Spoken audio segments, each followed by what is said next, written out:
Where are the low-value men? The hijacker's passport was found blocks from the World Trade Center crash site. You can believe that. You can believe that. You can believe that. Contracted COVID, but says with a mixture of medicines, including the controversial horse dewormer that has poisoned hundreds of people nationwide, he's now recovered. He was the best guy around. What about the people he murdered? What murder? From the headlines to the whisper star, low value mail, we'll hit the mark. Low value mail at 9 o'clock, where truth and fiction take a walk.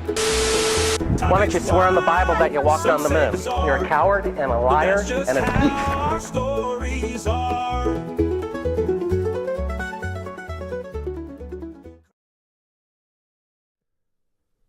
Oh boy. What is up, everybody? Welcome back to a brand spanking new episode of Low Value Mail on this Monday, February 3rd, 2025, the year of our Lord. Joining me on this episode number 136, we've got, in the second hour, the one and only Nick Rochefort, everybody. If you don't know who Nick Rochefort is, we got a lot of people watching on Rumble right now. If you don't know who he is, because you're, dare I say, dumb? Are you dumb, bud? Nick Rochefort, he's a comedian. He's best known for $1 Million Extreme. He hosts Scuffed Realtor every Tuesday at 7 p.m. with Alex Schultz. And he's going to be joining me to answer your questions. Are your questions going to be good? Some of them might be. Some of them are going to be. I'm sure some of them are going to be rough, but we're going to have a good time. I put up one of those super chat goal things over on YouTube. I know a lot of you are watching over on Rumble. But as we've been doing for the past few weeks, if we hit the goal, I'll do an extra 30 minutes open lines. Also read all your super chats. Plus one super chatter will win a 6-month Patreon membership, courtesy of Jan from Patreon, who donated a 6-month membership for me to give away. Shout out, Jan. Also, I'm trying, some people do the carrot, some people do the stick. I'm giving you a delicious carrot here, because once we hit 500 patrons, I believe we're like 180 something or so away. Once I hit number 500, I'm going to give away $500 US, which is like 1,000 Canadian soon. I know some of you are in Canada. So support the show. Patreon.com/lowvaluemail. MAIL. We got a super chat from Sean from Pittsburgh, $4.20. Didn't say anything. We got another one from Vincent that says, Governor Phil Murphy has an undocumented slave. Don't we all, though? I mean, I don't know if I can give him shit for that. Be kind of glass houses kind of deal. Anyways, let us get to it. It's going to be an exciting episode. It's exciting stuff going on in the world. We got a trade war. Now, some people think it's over. Some people are like, this whole thing, look at that, just lasted a day or something, and that's just it, right? I, on the other hand, do not believe. I believe this is the beginning, not the end. I believe that is the stupid person's take right now to be like, oh, look at that, this is just over. By the way, we're 2 weeks. We're not even 2 weeks into Trump being president. God damn, does it feel like it's been a long time. Feels like a real long time, huh? Real ages. Absolute ages. If you're in Mexico, I don't think we have any listeners in Mexico. I got to check maybe they're vacationing there in Puerto Vallarta or Cancun. Or ayahuasca. Is that a place? No, it's a drug. But we got a lot of Canadians, and you're probably feeling pretty good right now. No tariffs. Well, I don't think that's going to last, personally.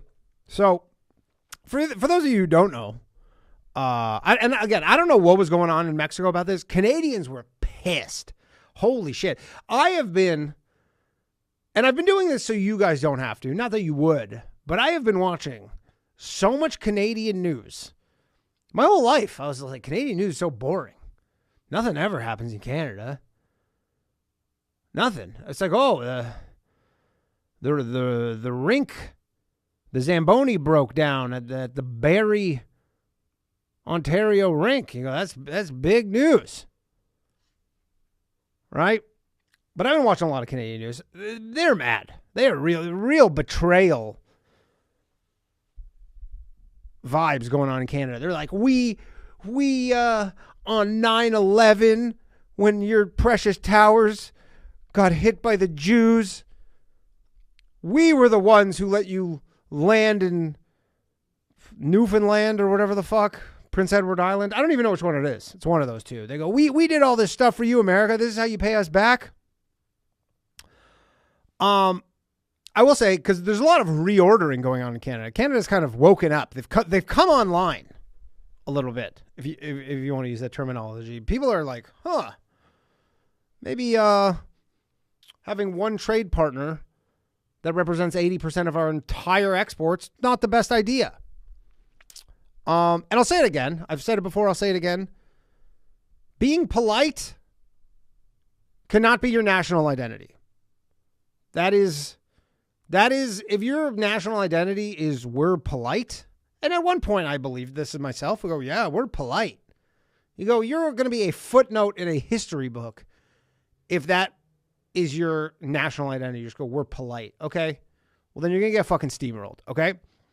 But so for those of you who have not been following, Donald Trump, 47th president of the United States, he announced 25% tariffs on Canada and Mexico. They're supposed to start in 3 hours from now.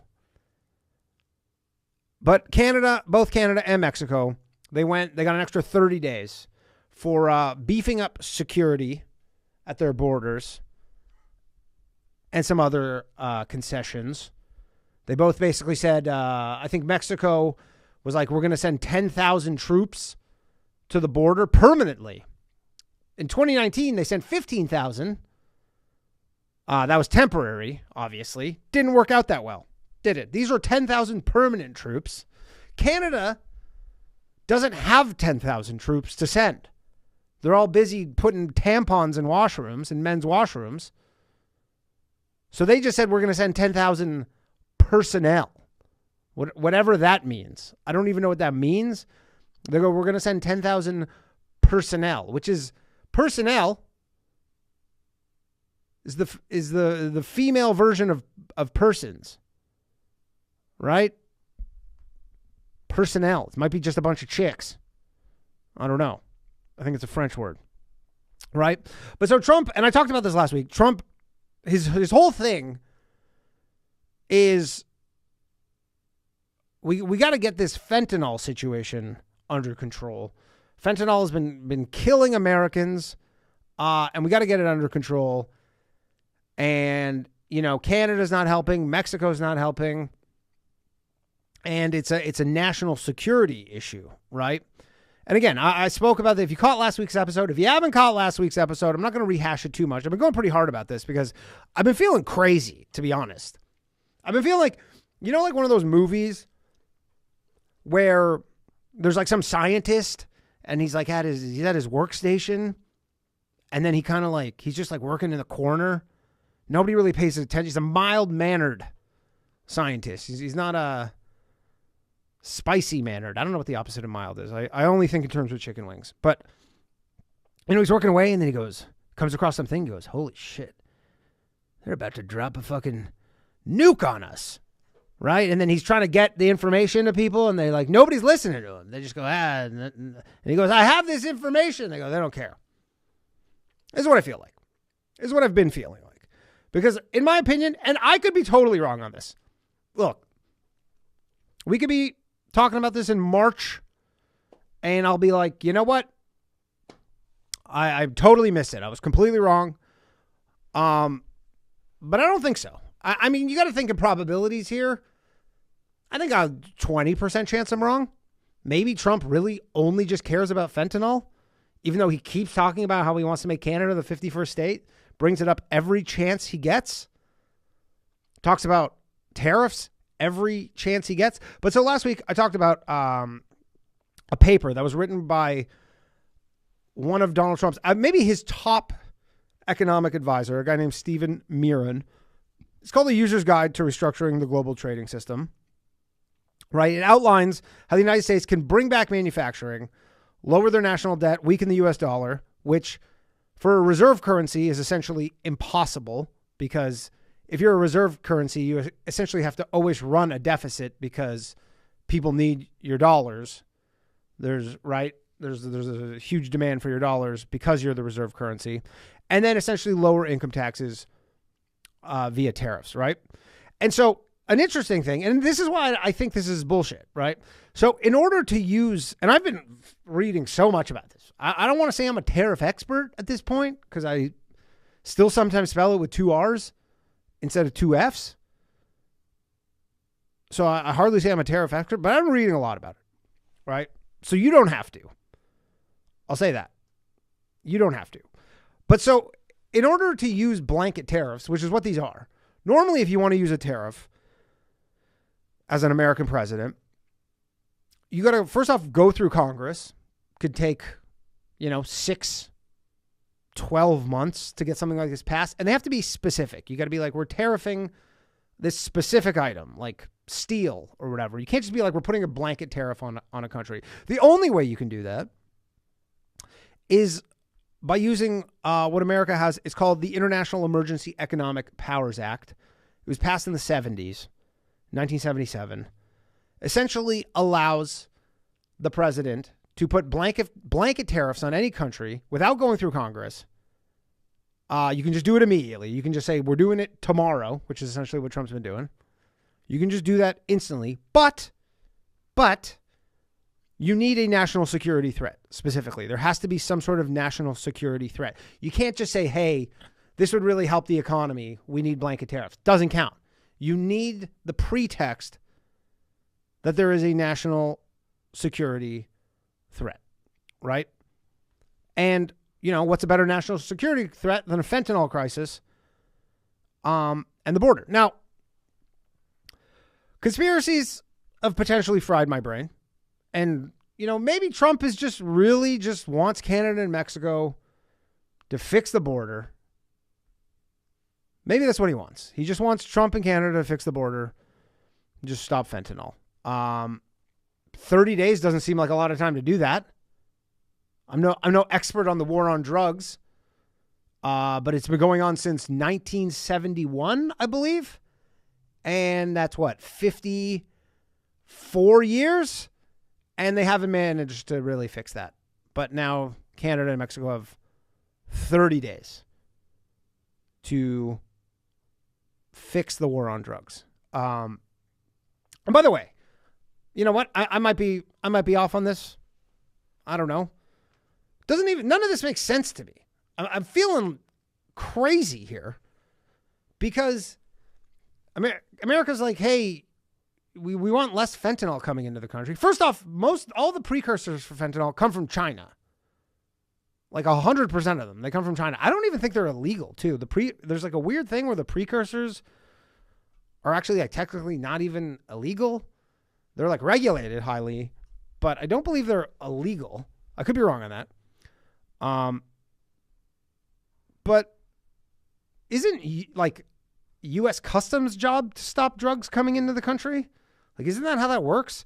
Like, if you want, for example, less drugs coming into your country, I understand, like, obviously with people and like, Mexico, for example, with the border, they're allowing everybody from Central America, South America to go through Mexico. So obviously they can help. And when it's physical people, you can be like, look, you could do something about this. With drugs, though, with the amount of trade going back and forth, it's unfortunately on the country that wants to stop the drugs from coming in from policing it, right? So they could say, hey, Canada, Mexico, we want some money so we could hire more border guards because all these drugs are pouring in. But again, it's still the border guards, the customs, that have to, at the end of the day, stop them from coming in, right? And here's the thing. Opioid users, I'm sure a few of you who watch the show, opioid users, not exactly price sensitive. I can't imagine these are the most price sensitive people, right? Like opioids could triple in price. Say they just triple in price. I can't imagine anybody who's an opioid user, who's addicted to opioids, and then the price of opioids triples. They're just like, all right, I guess I'll try something else. I'll just move on. Opioids have become too expensive. As far as I understand, opioid users will get opioid at absolutely any cost, right? And the issue, unfortunately, and I probably sound like some crazy leftist here, but the issue is demand, right?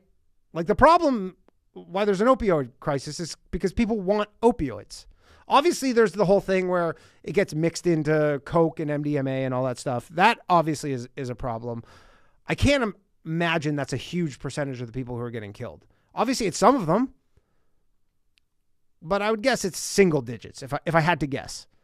And the only way to really curtail demand for opioids is if you want to have like Singapore-style drug laws where we're executing people for even possessing this stuff, which I don't think we have the appetite for in America.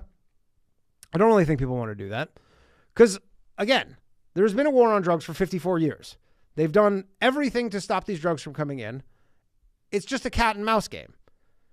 They do something, and then the smugglers do something else. But smugglers will always find a way to supply the market, especially when it's as profitable as it is, right? Like they'll always find a way. They've always done. They will always do it. But people want fentanyl. I mean, it's crazy to say, but because we think you're like, oh, fentanyl is just this poison that kills people, and yeah, if you don't use fentanyl, it will kill you. But if you can't get heroin, you can just go on fentanyl. I mean, people just take fentanyl. Like if you have a tolerance for fentanyl, you can just take it recreationally. It's good shit from what I heard. Of course, if you are addicted to opioids, right? But so, I could be wrong. But this whole paper that I referenced, the, what's it called here? User's Guide to Restructuring the Global Trading System. The whole thing is about putting on tariffs, right? They need the pretext for it, which is, they say, national security. The tariffs are coming. I mean, Trump already said he's like, EU's next. Like, what could the EU do? What do you want? Fucking more military in Portugal or some shit? Like, what are they going to do? They're coming. The tariffs are coming. And honestly, kind of a win for Trump again, because everybody just thinks, oh, it's just over. And a lot of people in Canada are like, stupid Trump. Look at that. We were already going to do these things anyways, even though Trump forced them to do them. But they're like, we were going to just do these things anyways. But here's the thing. Mexico sends 10,000 permanent military to the border, right?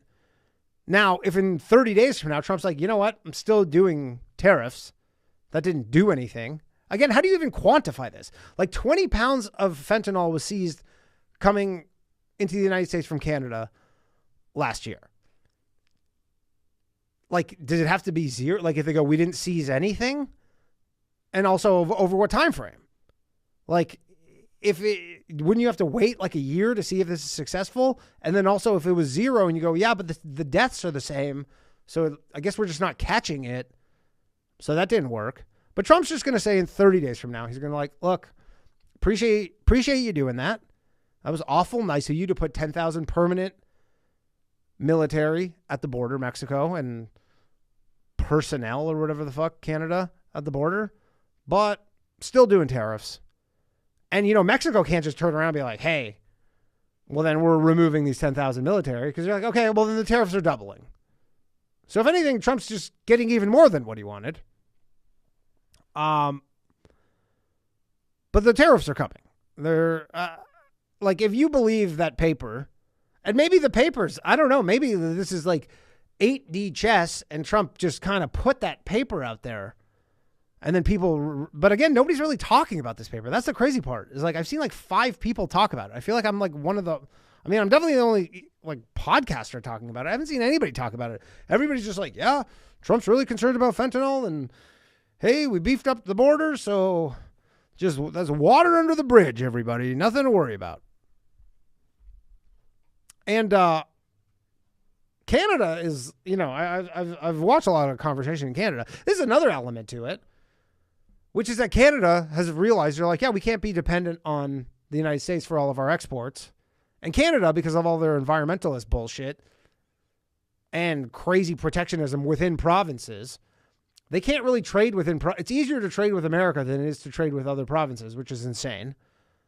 And you can't ship oil across the country because Quebec like won't allow a pipeline to go through Quebec and all this environmental like native stuff. And they go, we can't do it. Right. But so Canada now, this was very much a fork in the road for the country of Canada. And I know most of you are like, who gives a shit about Canada?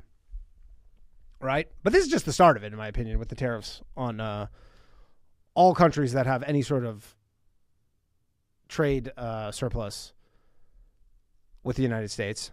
Right. This is just the beginning. But now everybody in Canada is like, oh, okay, we need to just like completely reformat our entire economy because we can't risk a president ever doing this again. So you're like, so you're telling me that they're going to now change their entire thing, not depend on America. And then Trump's going to be like, yeah, I'm just not putting tariffs. No, the tariffs are for sure coming. It's crazy to think. And I mean, and everybody in Canada is like, yeah, you got to buy Canadian, and then all the liquor stores were pulling off American booze off the shelves. Let me tell you, there was this thing going around about like, hey, if you're buying certain products, buy these instead. These are Canadian. And for soda, it was like, don't buy Coca-Cola. Buy President's Choice. I don't know if you know what President's Choice is. It's dog shit. Or like Walmart brand Great Value soda.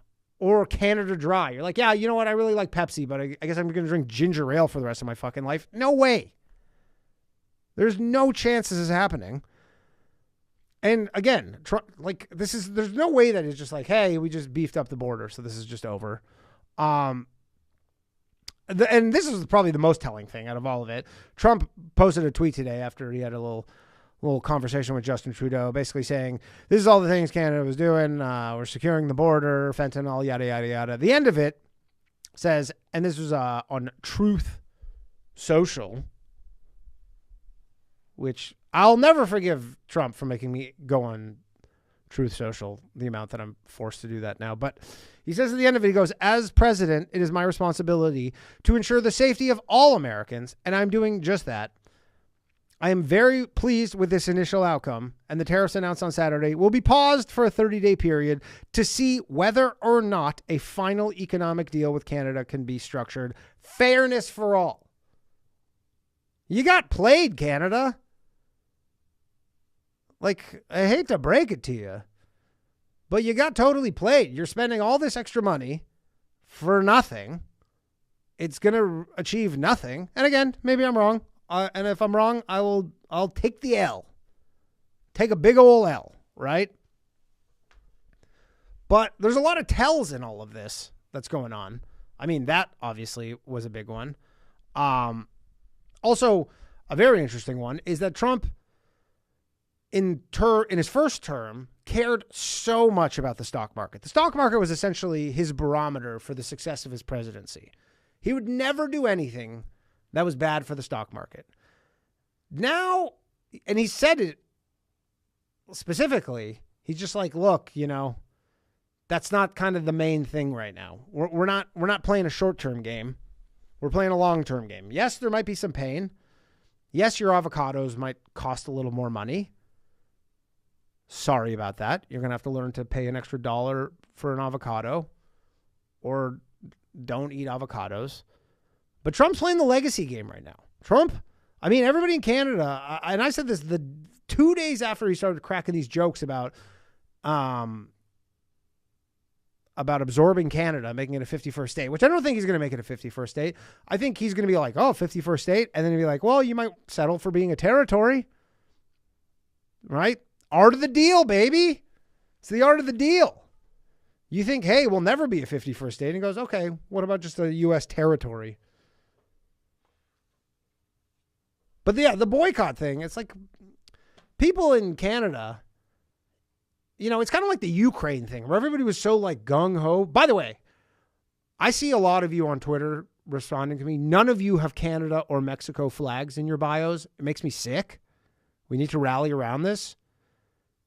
So if you have a Ukraine flag in your bio, pop a Canadian flag beside there, pop a Mexican flag beside there. Because we're all in this together. Right? But Trump is playing the legacy game right now. I said this months ago. He is now trying to get on Mount Everest. That's what he's doing. You should have never tried to kill him twice. You should have never tried to throw him in jail. And when I say you, I mean they. And when I say they, that can mean a lot of theys, not the they thems. They're done. We're not doing that anymore, right? But he's playing the legacy game completely right now. And we'll see. We'll see it a month from now. But my guess is that he's going to tariff everybody. And every economist is like, well, not every economist. Many economists are like, yeah, this is, I mean, he put on tariffs in 2018, 2019 with China. He was able to lower the income tax rate as a result. It wasn't inflationary. That's what everybody says. It's inflationary. You go, it's not necessarily. It is crazy, though, that what he's attempting to do is essentially the greatest economic experiment the world has ever seen. Like, you read this paper, and it all just cites as, like, these theoretical papers. I didn't read any of the citations, but it just cites these theoretical papers. It's purely theoretical, and he's just doing it. Now, I guess he has 30 days to kind of prime people for that it's coming. And Canada has the most inept people right now. I mean, they don't even have a parliament. They're all got sent home for 2 months. It's crazy. The whole thing is crazy. It's literally insane. I find it very hard to believe. All right, I'm gonna open the phone lines right now. I'm sure a lot of you have things you want to talk about. 1-888-949-2969. Excuse me. I don't know if you guys saw the because the heat spin off of this tariff stuff kind of doesn't really have people talking about the deportations that are going on. Was that part of the strategy? I don't know. But there were ICE protests all over the United States yesterday. I don't know if you saw this. I was looking on TikTok, and every live stream on TikTok was an ICE protest, which was maybe one of the more bizarre things I've seen. Because first off, it was all people. It wasn't the ICE protest you thought it was. It was all people with Mexican flags. Which you're not helping. Like, what do you think? Do you think people are seeing this? You're shutting down freeways, waving Mexican flags, and people are like, yeah, we shouldn't deport people. At that point, they're like, yo, we need to deport these people too. Even if they're Americans, why are you all waving Mexican flags? And like, which is it? Is America good or is Mexico the better country? Because there were no American flags. I mean, if you're American, if your heritage is Mexico, look, this is the rule for flags from your country if you no longer live in the country. Sports. That's it. You get to bust it out for sports. That is the only scenario where you can trod that out. Hold on a second. I fucked something up here. Oh, no. Oh, here we go. Sports is the only thing, okay? You can bust out your flags when sports are happening. You don't get to have anti-ICE rallies waving Mexican flags. It's insane. And, you know, you see Tom Homan on the news talking about deporting families. You think he's like, oh, they're protesting on the freeways. Probably shouldn't deport anybody. Like, it's not going to do anything. You saw how the Palestine shit happened. It's the same as like the Just Stop Oil or the pro-Palestine thing. People see that shit. You're like blocking them from getting to work. And they're just like, we hate these people. We might have been sympathetic to your cause. And now we hate you. Like, it's actually doing the opposite of what they're intending, because you don't need to do anything to protest ICE. Every left-wing mainstream media outlet, all they're doing on their social media and, on the news and shit, is they're just posting interviews of people who are like got deported and their family broke up. That's kind of doing the heavy lifting here. When you do all this other shit, shutting down highways and everything, they need like protest consultants. They need to hire me. So, I wouldn't tell them anything other than just like, don't do this. This is not, the optics of this are terrible. Do not do this. All right, we're going to take some calls. Please like and subscribe to the channel. And if you're an audio listener, make sure to follow the podcast. Leave a review. If you're watching on my main comedy channel, please, I put a link I didn't put a link, but just come on over to the Low Value Mail channel. The chat is enabled here. The chat is disabled on my main comedy channel. I just have a live stream going on there just so you guys can check it out and get some more viewers / listeners. And if you want to support the show, which I highly recommend, you get access to bonus audio only episode once a week. Plus, you're going to win some money. I'm literally a Jewish man giving you money. What more do you need? Someone's going to win $500. You can do so. Patreon.com/lowvaluemail, MAIL. We have also leave a comment on the YouTube on Low Value Mail saying why you want to win a Patreon membership. I'm going to give one of you who has the most liked comment a 6-month membership, which you can win money from that. So it's not like nothing. You can actually potentially win $500. Last week's winner of the 6-month membership was Fourth World Wilderness 390 on YouTube. DM me on Twitter or Instagram, or, I'm easy to get a hold of. Do that to claim your prize. And then finally, new episode of The Bathhouse tomorrow night, 9 p.m., live from the Stand Comedy Club. Probably the studio again. They just had another great flood. All right. Let's take some calls. One moment, please. Let's get to the callers. I've been rambling too much. Hello. You're on Low Value Mail. Who am I speaking with? You are speaking with Stephen Terror. Stephen Terror. What's up, dude? I'm doing good. Well, pretty good. Better than earlier today. I thought I was going to be kicked out of my apartment, but you got kicked out of your apartment, or you thought you were getting kicked out of your apartment? I thought I was going to be, because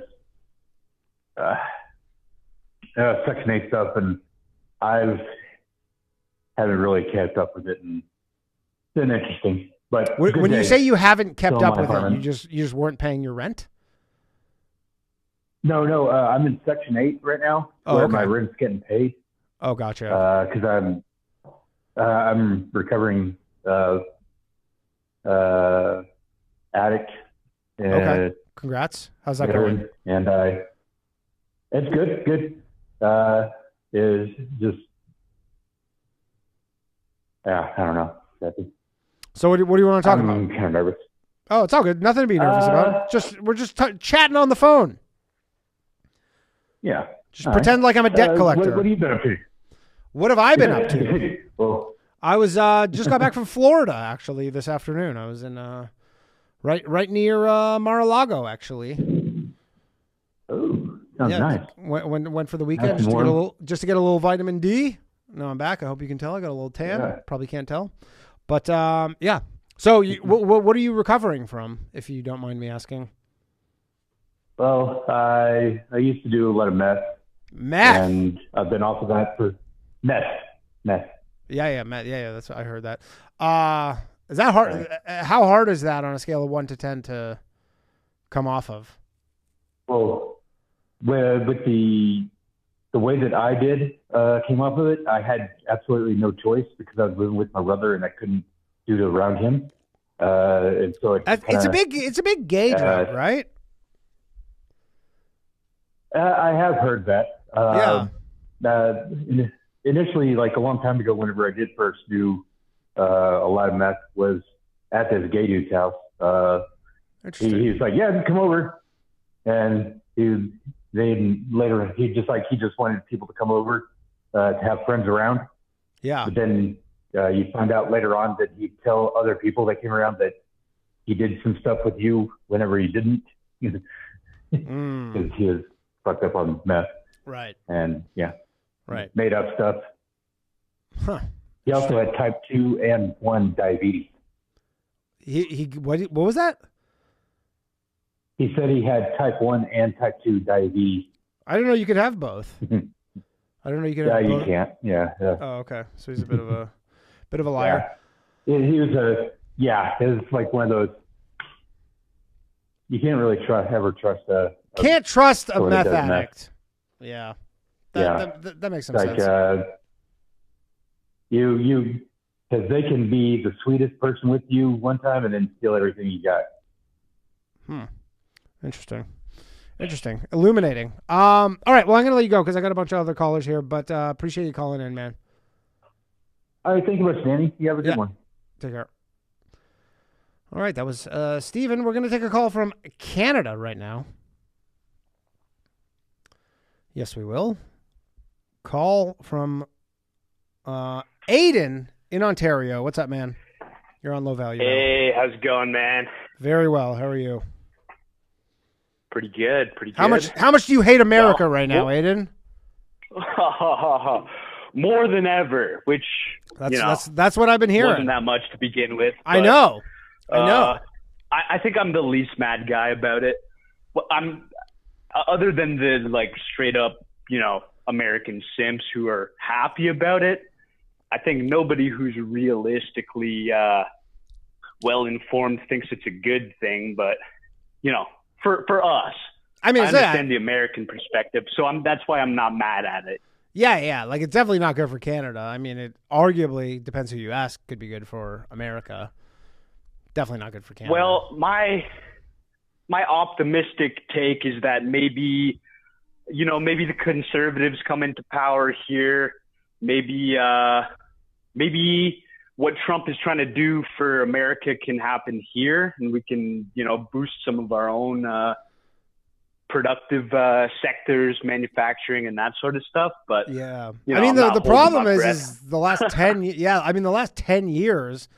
The problem is Trump is you don't want to be the person reacting. You want to be acting, and Canada's just and Mexico are having to react to him. So you're kind of a little flat-footed here. You're had you planned for this and not relied on one country for all your exports, then you could have easily just told them to go fuck themselves. But now you're in this position where you're you're what are we supposed to do? You're even if you want to become self-sustaining or have other trade partners, you're okay, well, it takes 5 years to build a pipeline.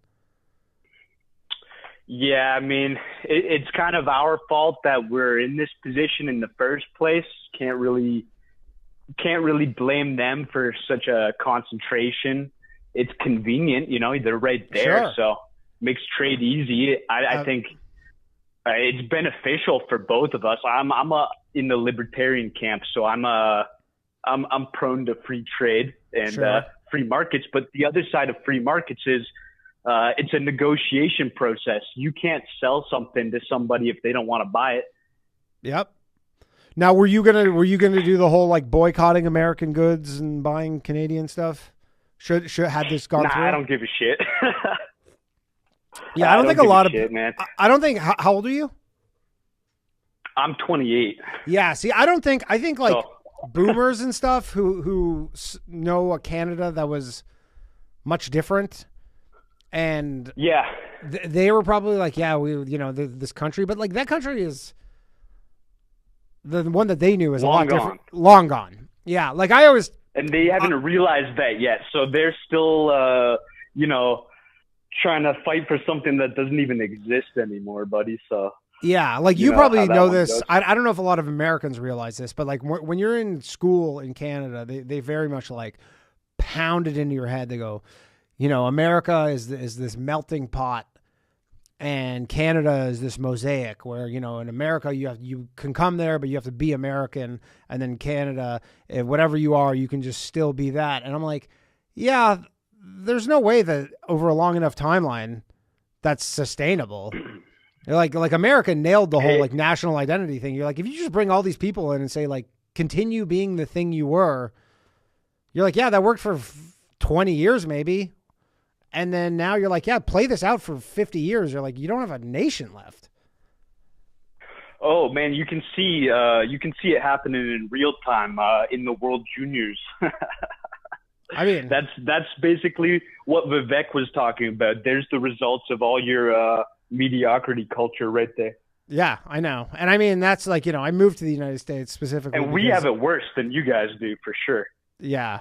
Like you're saying in America or just my age group? Sorry, I forgot you're Canadian for a sec there. Oh, yeah. Hey, my dad's from Burlington. Hell yeah. Oh, yeah, my hometown. Yeah, no, I mean, Canada is, especially with like the arts is, I mean, it got so frustrating just the way that they would reward the most fucking mediocre people. It was crazy. We're just like, okay, I mean, it's very short-sighted. I don't see how you can just keep doing this forever. And they would continue. Yeah. And I mean, again, like one of our main identity things was that we had hockey, and you're like, we don't even have that anymore. Yeah. So it's funny. That's like the last thing that you can really get nationalistic about, like, and feel good about it. But even like, that, it's like, well, okay, what do we got? I mean, if we're second to the United States, I mean, we're not even second. You're like, we're worse than sometimes Finland and Sweden, these tiny ass countries. Yeah. You're like, what? I don't know. I've been a doomer about a lot of shit recently, but that's one of those things where the more I thought about this mosaic thing where you're like, they teach you, you're like, yeah, when you're a kid, you're like, oh, cool. And then now I'm like, oh, that's a recipe for national suicide. You can't do that. Yeah. You can't just bring everybody in and say you could just be whatever you want. No, I'm guessing you never have any plans on coming back here, eh? Permanently? Permanently? No, not at the moment. I mean, there's literally no, like, comedy industry at all there. If you made a shit ton of money, where would you retire? Florida. I love Florida. I fucking love. Yeah, man. No BC. You're not a skier. No, I'm not a skier. I like Kelowna. If I had to wind up back in Canada, probably somewhere on the West Coast, like Kelowna. I like Kelowna a lot. Yeah. Good temperatures and stuff. I'm not a big snow guy. Fair enough. So I just don't. I just don't. I was thinking about booking this. I was thinking about booking a ski trip to upstate New York or Vermont or New Hampshire or something, but it's like with the exchange rate now, maybe I'll wait till next year. Yeah. Well, hey, I mean, if Trump gets his way with these tariffs, the exchange rate is actually probably going to be pretty beneficial. I mean, the economy will be in the dumps, but your economy-wise, not for travel. Well, no, I'm saying the economy will be bad, but your dollar will be good. So, if that happens, anyways, I gotta let you go, man. But I appreciate you calling in. All right, man. Take care. Nice talking to you. Have a good one. Aiden from Ontario, everybody. Let's take another call here. Oh, we got a call from. We got a lot of Canadians calling today. I like it. This call's from Alberta, and he hung up. Oh no. Let's try this one right here.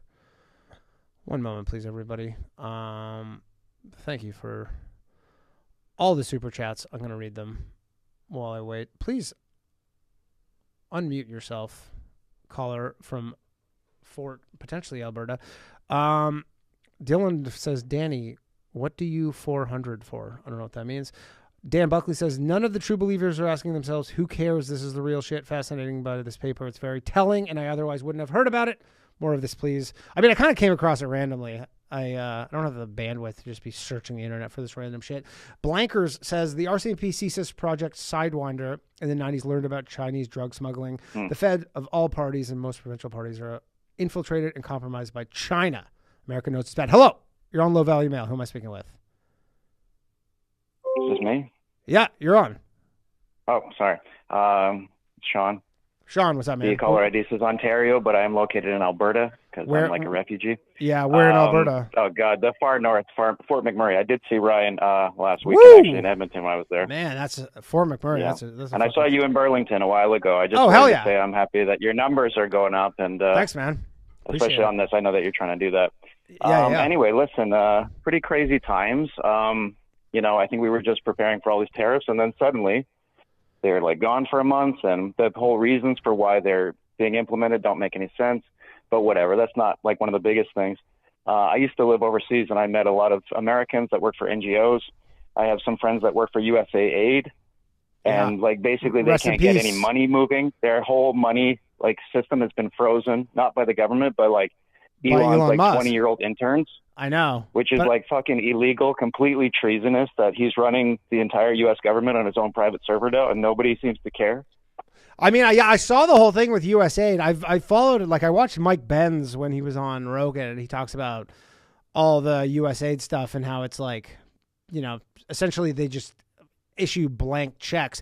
Again, like, I know they're shutting it off, but from the sounds of it, it's not permanent. Like, I think they're just trying to get an understanding of where all this money's going. No. They just got an email saying, the mass terminations are coming. They're definitely coming for this organization, which, if we're being honest, is really a drop in the bucket compared to money being spent. And the second U.S. stops spending money in these places, other countries are just going to come in and spend that money, and you've lost all your soft diplomacy. And it's just stupid. Like, I don't understand it.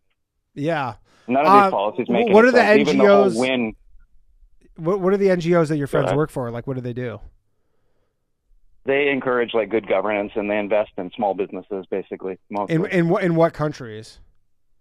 He's in Southeast Asia right now. Southeast Asia. Yeah, I mean, I think the tone and with all this America First stuff right now is, I think very much of it is like, yeah, why is this our responsibility? Like, I think General Mattis like put it very well a few years ago when he basically said, like, the more money you spend on aid, the less I have to spend on bullets, and bullets are more expensive. Sure. So it's like none of these policies really make any sense. And I was just reading on the news today, they were saying, the MAGA people were saying, oh, Canada cucked, Canada bent the knee. And it's just like, that's not, we literally offered him what we were offering him last month. Yeah. And if anything, we got some Black Hawk helicopters. So it's just like, no, you lost on this trip. This doesn't make any sense. Not so fast. This shit doesn't make any sense. I mean, again, not so fast on the you lost thing, because you're assuming that this is over, and it's not. Also, no. But in terms of bent the knee, it's like that. Okay, maybe that'll happen. Maybe that hasn't happened yet. No, but also the stuff that they're doing, they proposed because Trump started threatening them when he was still not the president, but when he had won the election. Like, they didn't just come at that on their own. Like, he started saying there was all these issues, and then they kind of saw the writing on the wall, and they offered all this stuff up. So, I mean, they are doing the stuff that Trump is essentially forcing them to do. They're just not doing more. And driving up Trudeau's popularity. That's the crazy part. Not the worst. Worst thing for us. We hate him, and we're like rallying around this guy that we all hate. I know. And I saw a guy, journalist from, I don't know where he's from, I think from like The Sun or something, but he had essentially laid out how the new prime minister, which will be likely Mark Carney, he could be in power until the end of 2026. It's, people assume that there's an election this year, but because, like, especially if tariffs come in, like, they'll basically, under like, some emergency provisions, they can actually, but like the Canadian whatever charter says, like, elections technically have to be every 5 years. They do them for the most part every 4 years, but they have to be every 5 years. So the Liberals can actually be in power for like 2 more years. Trump has thrown the Liberal Party a lifeline when it was like a few weeks ago, we were saying the Liberal Party won't exist anymore. Yeah, and now Trump is their savior. So again, America first. Good going. Good job, buddy. I don't think Trump can. Yeah, no problem. I'll let you go. I don't think Trump gives a shit about Canada, to be honest. I really don't. I don't think he gives 2 shits about Canada. All right, we'll take one more call, and then we're going to go to break, and we'll be back with Nick Rochefort. Hello. You're on Low Value Mail. Who am I speaking with? Hey, Danny. My Hi. name is Regina Connell. Hey, Regina. How's it going? It's going well. How are you doing? I'm very well. That's awesome. It's great to thank you for accepting my call. The the conversation that you're having, is it okay if I ask a question more on the local level? Like, we're in West Virginia, and there's some really weird stuff going on around here, man. Like what? So there was a mining accident here in Boone County. And so when I called our local sheriff's office, because I had been trying to get a meeting with him, he's a good old boy, Boone County sheriff. Anyway, so when the person answered the phone, they were like, hey, I said I wanted, because the governor released a statement on X the day of the mining accident and said, y'all pray for the family. Well, when I called our local sheriff, he didn't ask me, but they asked me, did I know if any local or state police showed up on the scene? That as far as they knew, only an ambulance and only the mining supervisor showed up. So through all of this, I've tried to contact the governor's office. I actually made a recording today of all the runaround they've given me, but there is a group called the West Virginia Prosperity Group that they say staffed the whole governor's office or something. And then when I spoke with Drew, deputy press secretary, which it took me forever to get them to tell me who the actual press secretary is, but he's the director of this West Virginia Prosperity Group. But then Drew said that they're getting away from the Prosperity Group. It's just crazy. Nobody knows anything. They give you the cold shoulder. But then the sheriff, I asked the sheriff, did our governor even call you? And he said no. And I'm like, what? And how bad was this accident? There was a man killed. And were there were there many Go ahead. more injured? We don't know any details. Like, he issued the press release, and now they're saying that there's going to be an internal investigation. Yet I would think that if something happens on the local level, my whole point was the local Boone County people are going to look to local Boone County leaders for answers. And did the governor even call the family before releasing that? It couldn't have been hours. And then I looked up the journalist who released the story, and I reached out to her, but I have no idea who she is. I mean, this is all crazy. Yeah, I mean, this is the first time hearing of. I haven't heard of any of this. But I mean, there's a lot going on in the news. You need a really crazy local story for it to become national news. This doesn't seem like with everything that's going on, like it can kind of punch through. I think my biggest hope was if you know anybody locally in West Virginia, maybe encourage them to encourage people in their states to get to know each other, and especially in their local counties, and to get to know your local law enforcement bigger than ever, I think. Yeah, that's a good idea. But yeah, I don't know anybody in West Virginia. You're the best, Danny. I just thought I would try. No problem. Thank you for taking my call. I love your show, man. Keep going. Appreciate it. All right. Regina. Bye. Regina, everybody. All right, we're going to go to a break momentarily. I'm going to read some more super chats. Iron Man Bill says, top of the food chain. My nuts itch. Love Philly. Matt Sanko, if you know the Hard Times, founder of the Hard Times, says Danny Trump is bluffing. The paper you read is his economic equivalent of John Bolton, guy who used to make his foreign policy threats more credible. Potentially. But then the thing is, if he's bluffing, he would want this paper to be out there. Like, this should be everywhere. Like, this guy should be, if this is the case where he's bluffing, then this guy, Stephen Mirren, should be doing press saying this is what we're going to do. Dainty Turtle says, why is a weaker dollar better? Weaker dollar is better because it makes exports more attractive, because if the dollar's weaker, people want to buy more American goods. They'll travel more to America. Like, if you're Canadian, it's so expensive to travel to America. Adam Bednar says, love you, Danny. Keep LVM going. Shout out Sparky Boys. Benny the Jet says they booed the anthem. Automatic tariff. Chopped Glock says, I appreciate you, Danny, even though you're one of the chosen. Thank you. Anton says, manifest destiny. And all right, that's it. We're going to go to a break. We'll be back in about 5 minutes with Nick Rochefort. In the meantime, enjoy a clip from last week's episode of The Bathhouse, where our boy Pablo finally got some. Brings a tear to my eye. See you shortly. I got my dick sucked in Vegas last month. Oh! There we go. didn't want to mention that. Are you kidding me? That's something. And how big of a dent did that put in the car fund?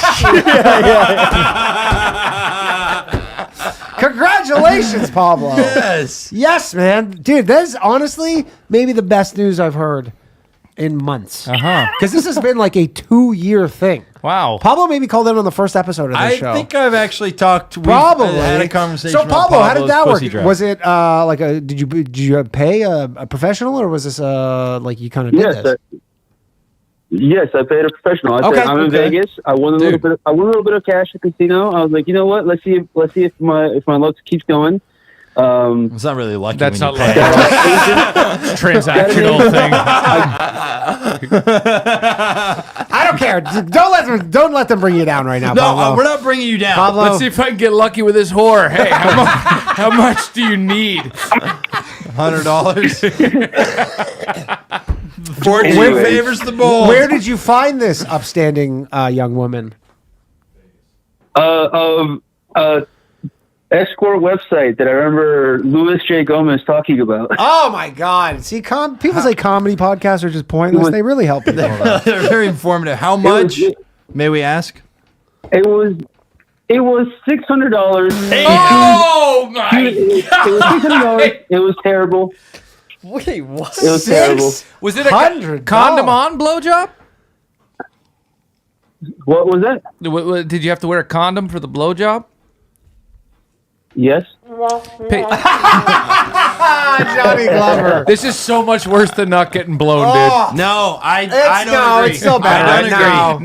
No. I'm rooting for you, but based on the reaction in this fucking room, that it was good. Yeah, no matter how it this happens. is still good. This is still a step in the right direction. $600. 600. That's USD? That's Joe Biden's economy right CAD? there. Fucking condom blowies are $600. Inflation, bro. What'd you do? Buy her eggs? Jeez, $600? How much was it to have sex with her? What was that? How much was it for full sex? I didn't really ask that. I just asked how much a blowjob was. And she goes, $600. I'm gonna suggest that the way you entered the room and the way you asked for a blowjob, she took one look at you and was like, "I can probably get $600 bucks." Because there's no such thing as a $600. She highballed you. You also bought a gram of weed for $2,000. Yeah. Please don't buy this $20,000 Mustang for $35,000, dude. Yeah. Don't bring this negotiating tactics to the fucking dealership, dude. You didn't think of maybe just saying a different number down? I don't know how it works. I'm not even being a dick. Are you allowed to bargain? I don't know how it works either. Yeah. You can know. Wait, hold on now. But was that the price that was posted on the website, or did you guys not talk price until she arrived? No. You text them and you text them. They go in or out. It was an out call. Okay. And they said out call. These are the prices. Out calls where they come to you. Yes. Okay. Yeah, and so she came out to a. I'm assuming it was so expensive because I was in a kind of sketchy part of Vegas. Oh. Should be cheaper then. Yeah.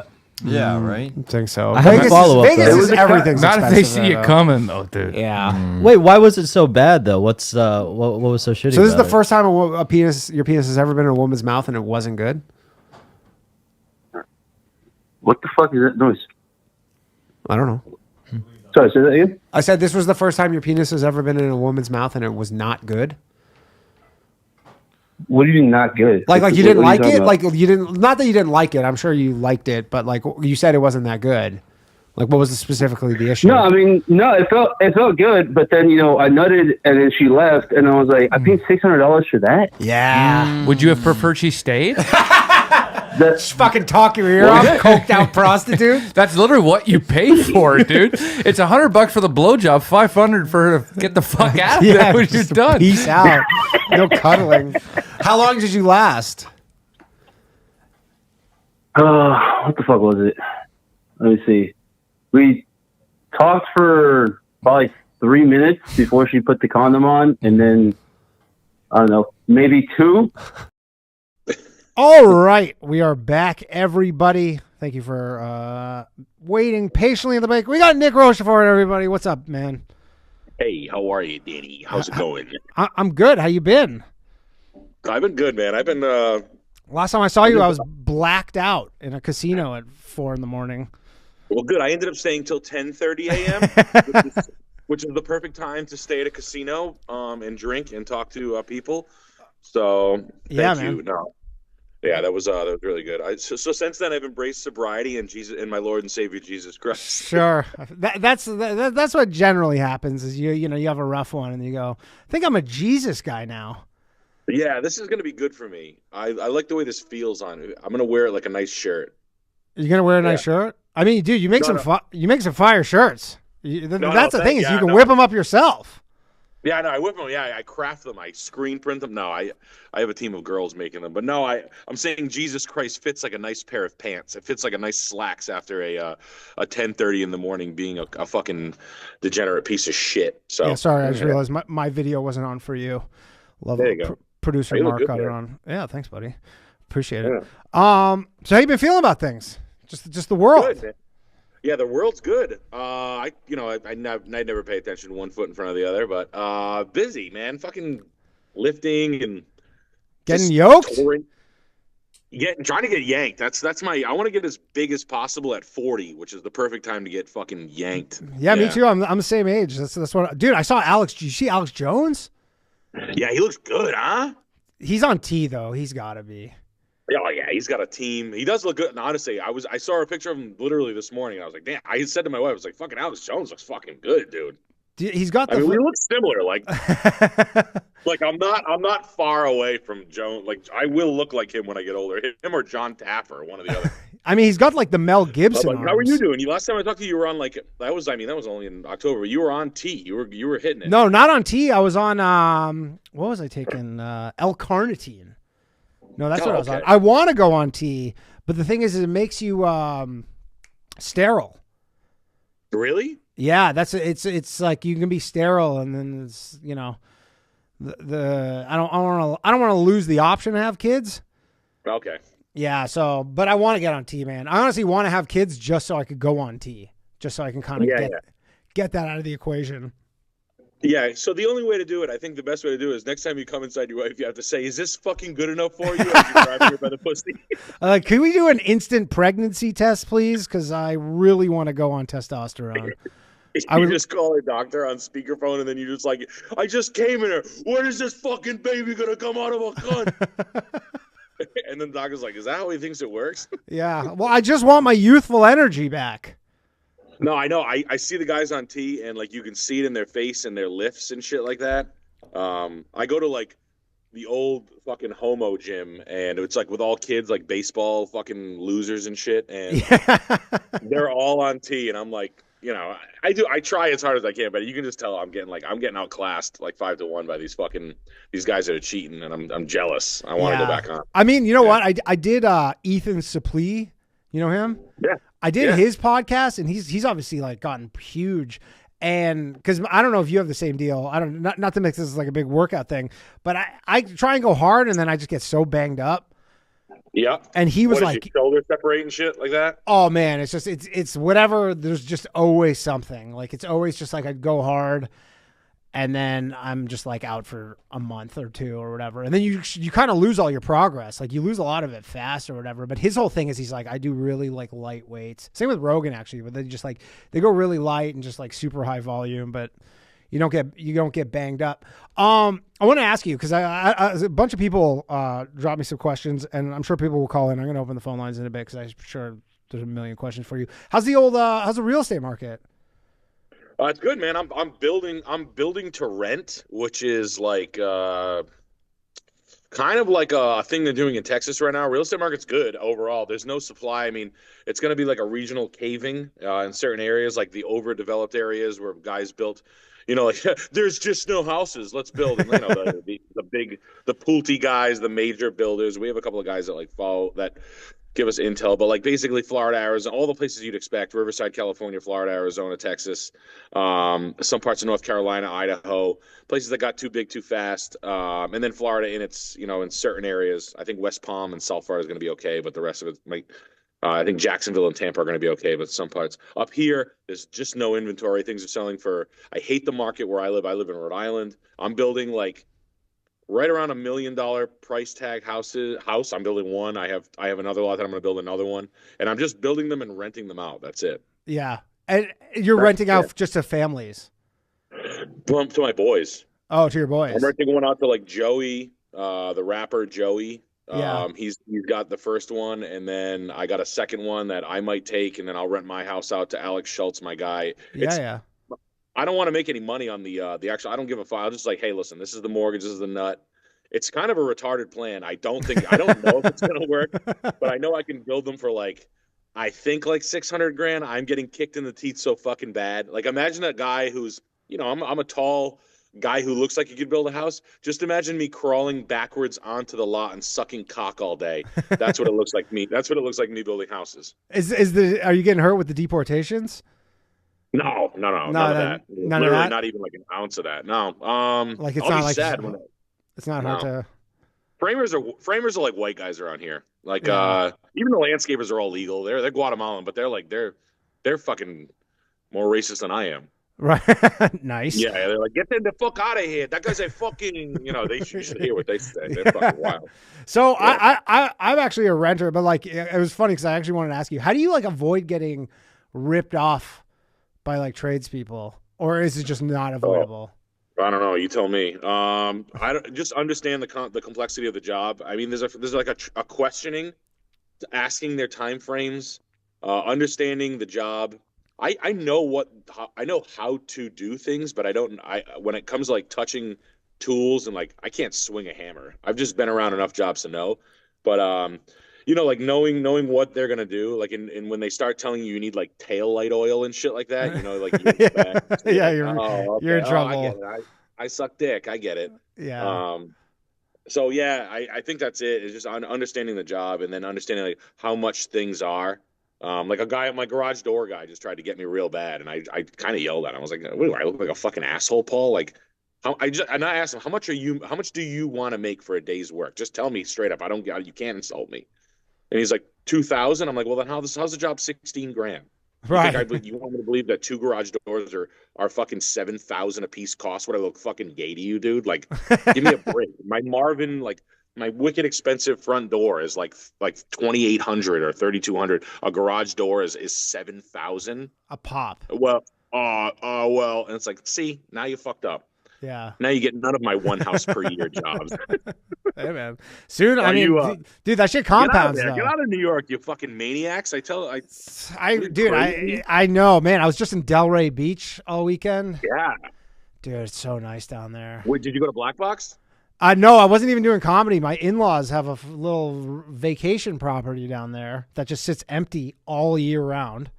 Go live there. What the fuck are you crazy? Literally, it's like I joke about it, but it's Del Boca Vista from Seinfeld. Like, it's really? This all Jewish country club thing where you go for dinner and like every meal gets sent back. Yo, scratch that whole idea. Dude, literally every meal gets sent back. Like, you just go and like the waiters are like so numb to it.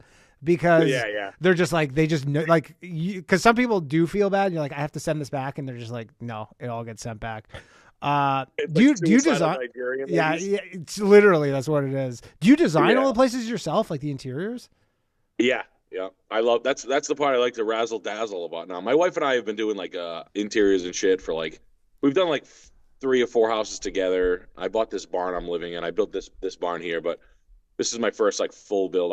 I built this barn that I'm in last year, and this cost me like a little bit. And this is like, it's like a store, but it's cool. Dude, I wish. Oh man, I wish I had a barn I could hide from my wife in. Yeah, you should. I mean, you can't have that in New York. You can have a bar you can hide from your wife. Yeah. That's more like. Find you. So you do all like the interior like decorating stuff. I guess not the decorating, but like. Yeah, I know all the materials selection, the layout. I basically took a stock plan and then I modified a stock plan and I showed them like ideas, and they were like, I want to do a metal roof and this, triple gay siding, and they were like, yeah, I understand. And then I just jazzed up all the windows real hard. The flooring's gonna be sick. I always do the mechanical pretty sick. So Radiant, Wiesmann, spoilers, and then like the cabinets I don't really go nuts on. That's like a thing that a lot of women do. They go like nuts on cabinetry, and you can spend stupid amounts of money, or you can custom color them. So I'm doing the cabinets kind of like a color like this wine color. So I'm gonna do a weird color on a cheaper cabinet. Not a cheaper cabinet. It's not cheap, but I'm not gonna go like you're not going like cabinet. Italian marble shit. Like going, you can go like foil front doors and shit like that, where people go like full like, oh, the cabinets are 140,000. Like that's fucking stupid. I'm not. So the cabinets are gonna be 30. Yeah, like you do like the induction. Like you ever see those like the induction like marble where it doesn't even look like there's a stove there or anything? Yeah, like that's for like $4 million. That's more $4 million plus. That like marble specialty shit. I will flex with my marble guy a little bit, but not that much. All my appliances are used. I have like a used appliance guy that gets me like 40% off, and they're all high end. They're all like top like Viking, Wolf, all that shit. But instead of spending like 35,000 on appliance, I spent like 13.5 grand or something like that. That's pretty good. You just take like you pick your battles. You know what I mean? Like I can't go full retard shower. I can't do like sauna built in, but I can do like laundry room made out of stainless steel medical cabinets that I found online. That's pretty cool. Like weird little shit that you can pick my and that's kind of like the name of the game. Yeah, you seem to have a pretty good eye for like aesthetics and stuff. I find like also with your clothing, you got the fucking rug business. I mean, it's crazy because you're like the only comedian who's actually like a successful business person. Like comedians are like retarded with business normally. I've heard they're bad with money, man. Like I've seen some fucking stories where people, I'm like, what the fuck? Especially New York guys, because you guys everybody makes a decent amount of money. I was a car salesman making like $1.50, and most comedians are making whatever, 25 to 125,000 a month on your average guy. Not me, but yeah, like the bigger ones for sure. But yeah, like, even like like a normal guy who's whatever. I don't need to name names, but they're making whatever. I mean, they make a lot of them make. I know a lot of guys who make 50 grand a weekend. Yeah, that's pretty normal. And you'll talk to them, and they're like, oh, "I don't even know what a car is," and I'm like, "What the fuck?" Or like I was talking to Bobby Kelly at Tim's birthday party when I saw Ryan, and Bobby. Yeah, I had severe FOMO for missing that, but I was fucking sick with the Chinese flu. Really? Yeah, I was so sick, man. I know. I was like, well, they'll be there because. Yeah, I was getting messages and everybody was sending me photos, and I was like, "Fuck, I'm like so sick right now." And then I'm like, I can't be there, just like coughing up a lung on everybody, and then everybody gets sick because of me. It was pretty like close quarters too. Like it would have been. It was all right, but I was talking to Bobby Kelly about like he's like buying a house in New Hampshire and shit, and he was like he's the first guy I've even talked to that's like, yeah, I'm finally gonna buy a house out in the middle of nowhere, and I'm like, why doesn't like I always yell at Mullen all the time, I'm like, dude, get the fuck out of New York City, man. I know. Just buy. Anything. He doesn't even like do spots really, so I don't even like. It's not like you see him around doing tons of spots where he's like, I need to be in New York City. Yeah, no, exactly. Like that's why I don't understand. Like I get. And again, like I went, New York stand-up culture is like, I'm going to pop in and do 5. Like, I don't even know what that means. So like, that's a whole nother animal. I'd rather like, no, I'm like, I'd rather eat a fucking live rat, like head first than do 5. Like for anyone, even I don't care who the fuck it was. Like Louis C.K., I couldn't care less. Like impossible. Yeah. So I think, but I mean, some guys do shit. Like I mean, I would love to not live here. I have to live here, like, but I would at least at the moment. Family there? No, I'm from Canada. I don't have any family here. What the fuck are you doing there? Why don't I live in Hudson or something? I don't understand that. Because it's far. Well, I guess for like to do stand up, it's like what I'm gonna drive into the city to do like 2 spots or something. Like Hudson's like a 90-minute drive each way. When people ask you to do spots, just say "fuck you" and then don't do them. Yeah, that's true. I'm not quite there yet, but I had some questions for some people, and I'm gonna open the phone lines in a bit, and I don't know what the questions are gonna be like on the phones, but this is actually an interesting thing. So this is from Snake. He wants to know if buying a house 3 hours from Manhattan is a good idea. Yes. Yeah. That's the spot that's gonna blow up the most, like that Woodstock shit. We just did Syracuse, Albany, and Hartford. So I was like 3 hours from the city, and I did like the hardest antiquing trip ever. I have a Sprinter van. I took my Sprinter van. I went like hard, like by myself, sober. I spent $35,000 on antiques in like Ooh. 3 days. It's like I love. Like I was in like my cum mode. Like I was like full cunt. Like me versus like women with pearls on. I'm like, get out of my way, you fucking dyke. Real player in town. Yeah, you're basically like Yeah. you're like antique Gary V. Yeah. Out of my way, you fucking fat divorcee. You got nothing on you. You're not buying anything. You worthless twat. Do you do like garage sales and shit? No, I do shops and dealers only. Yeah. So I'll go to like fancy shops. It's fun. It's just more. It saves the bullshit. I go to auctions a lot. Auctions are really good. Go to auctionship.com. But as far as outside the city is very good. Like I think everybody who's our age is going to have enough of New York City soon, especially when we're in war and they shut the social services off and homeless people are going to be eating your hair. Like your beautiful family is going to be like chewed apart from the crotch up.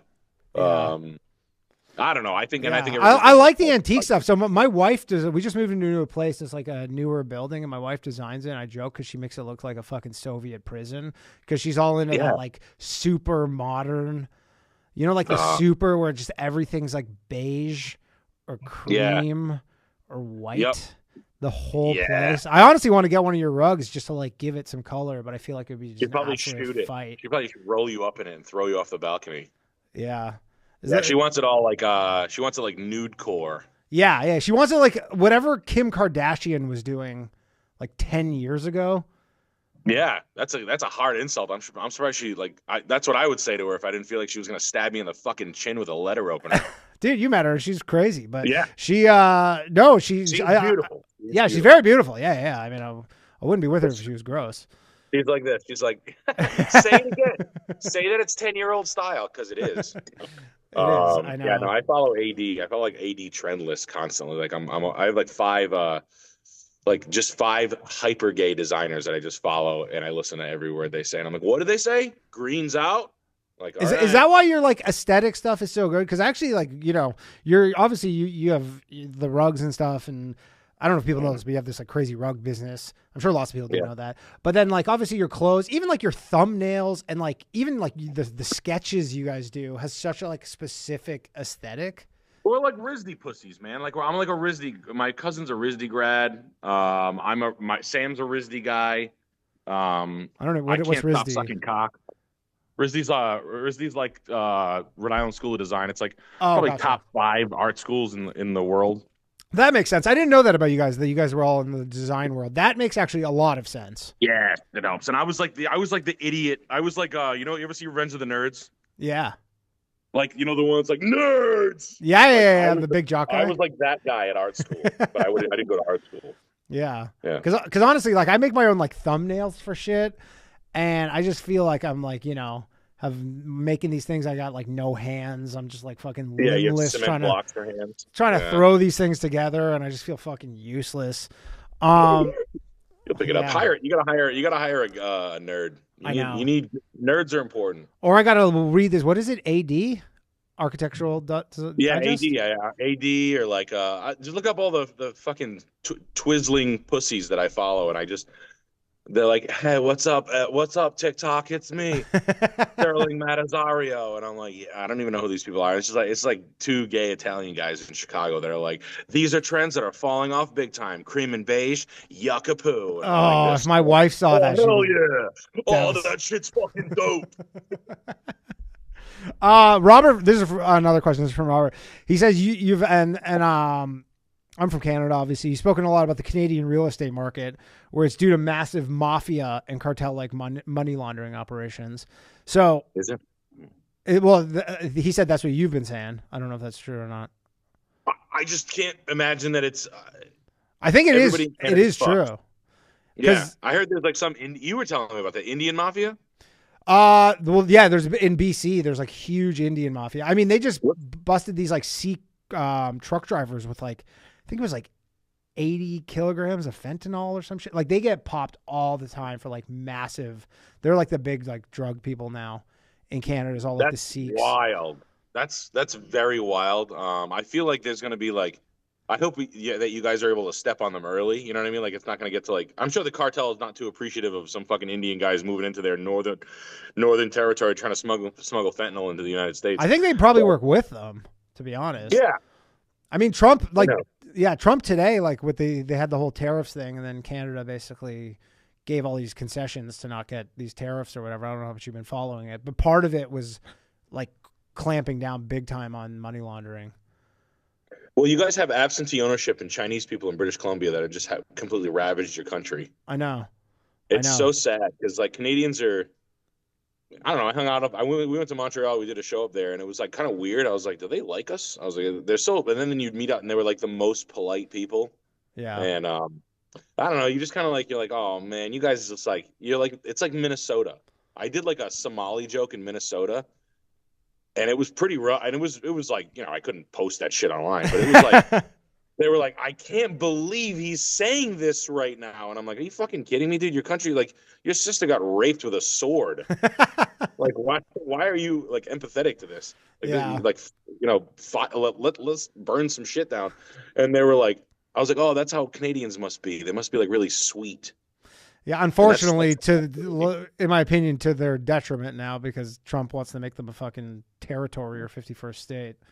You guys hate that when he says that?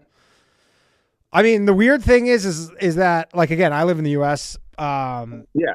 When I moved 5 years ago, when I was living in Canada or whatever, 5.5 years ago, 0% of people would have any interest in joining America. Now, as of a recent poll, it was 17%. Wow. Yeah. I think it's insulting to say that to anyone, you know, like, we'll just make you a state. And then I know that I remember you guys did it to Puerto Rico. Yeah, we made them a Commonwealth. That worked out really well. They have like a fucking 10% solving murder rate, and Macho got his head blown off, and they were like, I don't know, I don't see nothing, I don't know what happened to him. Yeah. So yeah, yeah, no. Kind of left. The older Canadians, I know the old Canadians don't like it, but yeah, the Chinese. The problem is that in China, they don't have a stock market that you can invest in. The only thing you're allowed to invest in is real estate, and they treat them like fucking Jordans, where real estate's more valuable if nobody's ever lived in it.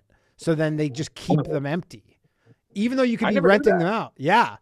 Like it's basically that's why they keep them empty in like BC and stuff, because literally they're like, it's better if nobody's ever lived there.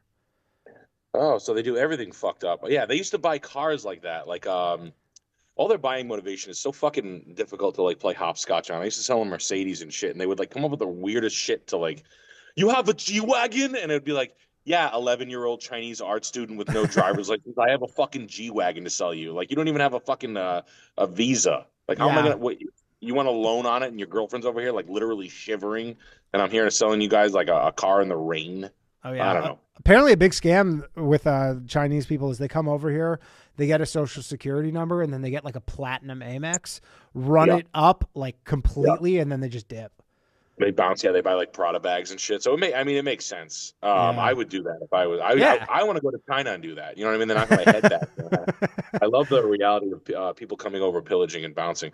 But I think that we need to bridge the gap and let you know, like your average American, your average second generation American is a Canadian's best friend. They need to know that. The sensibility is right there. It's dead line. Yeah.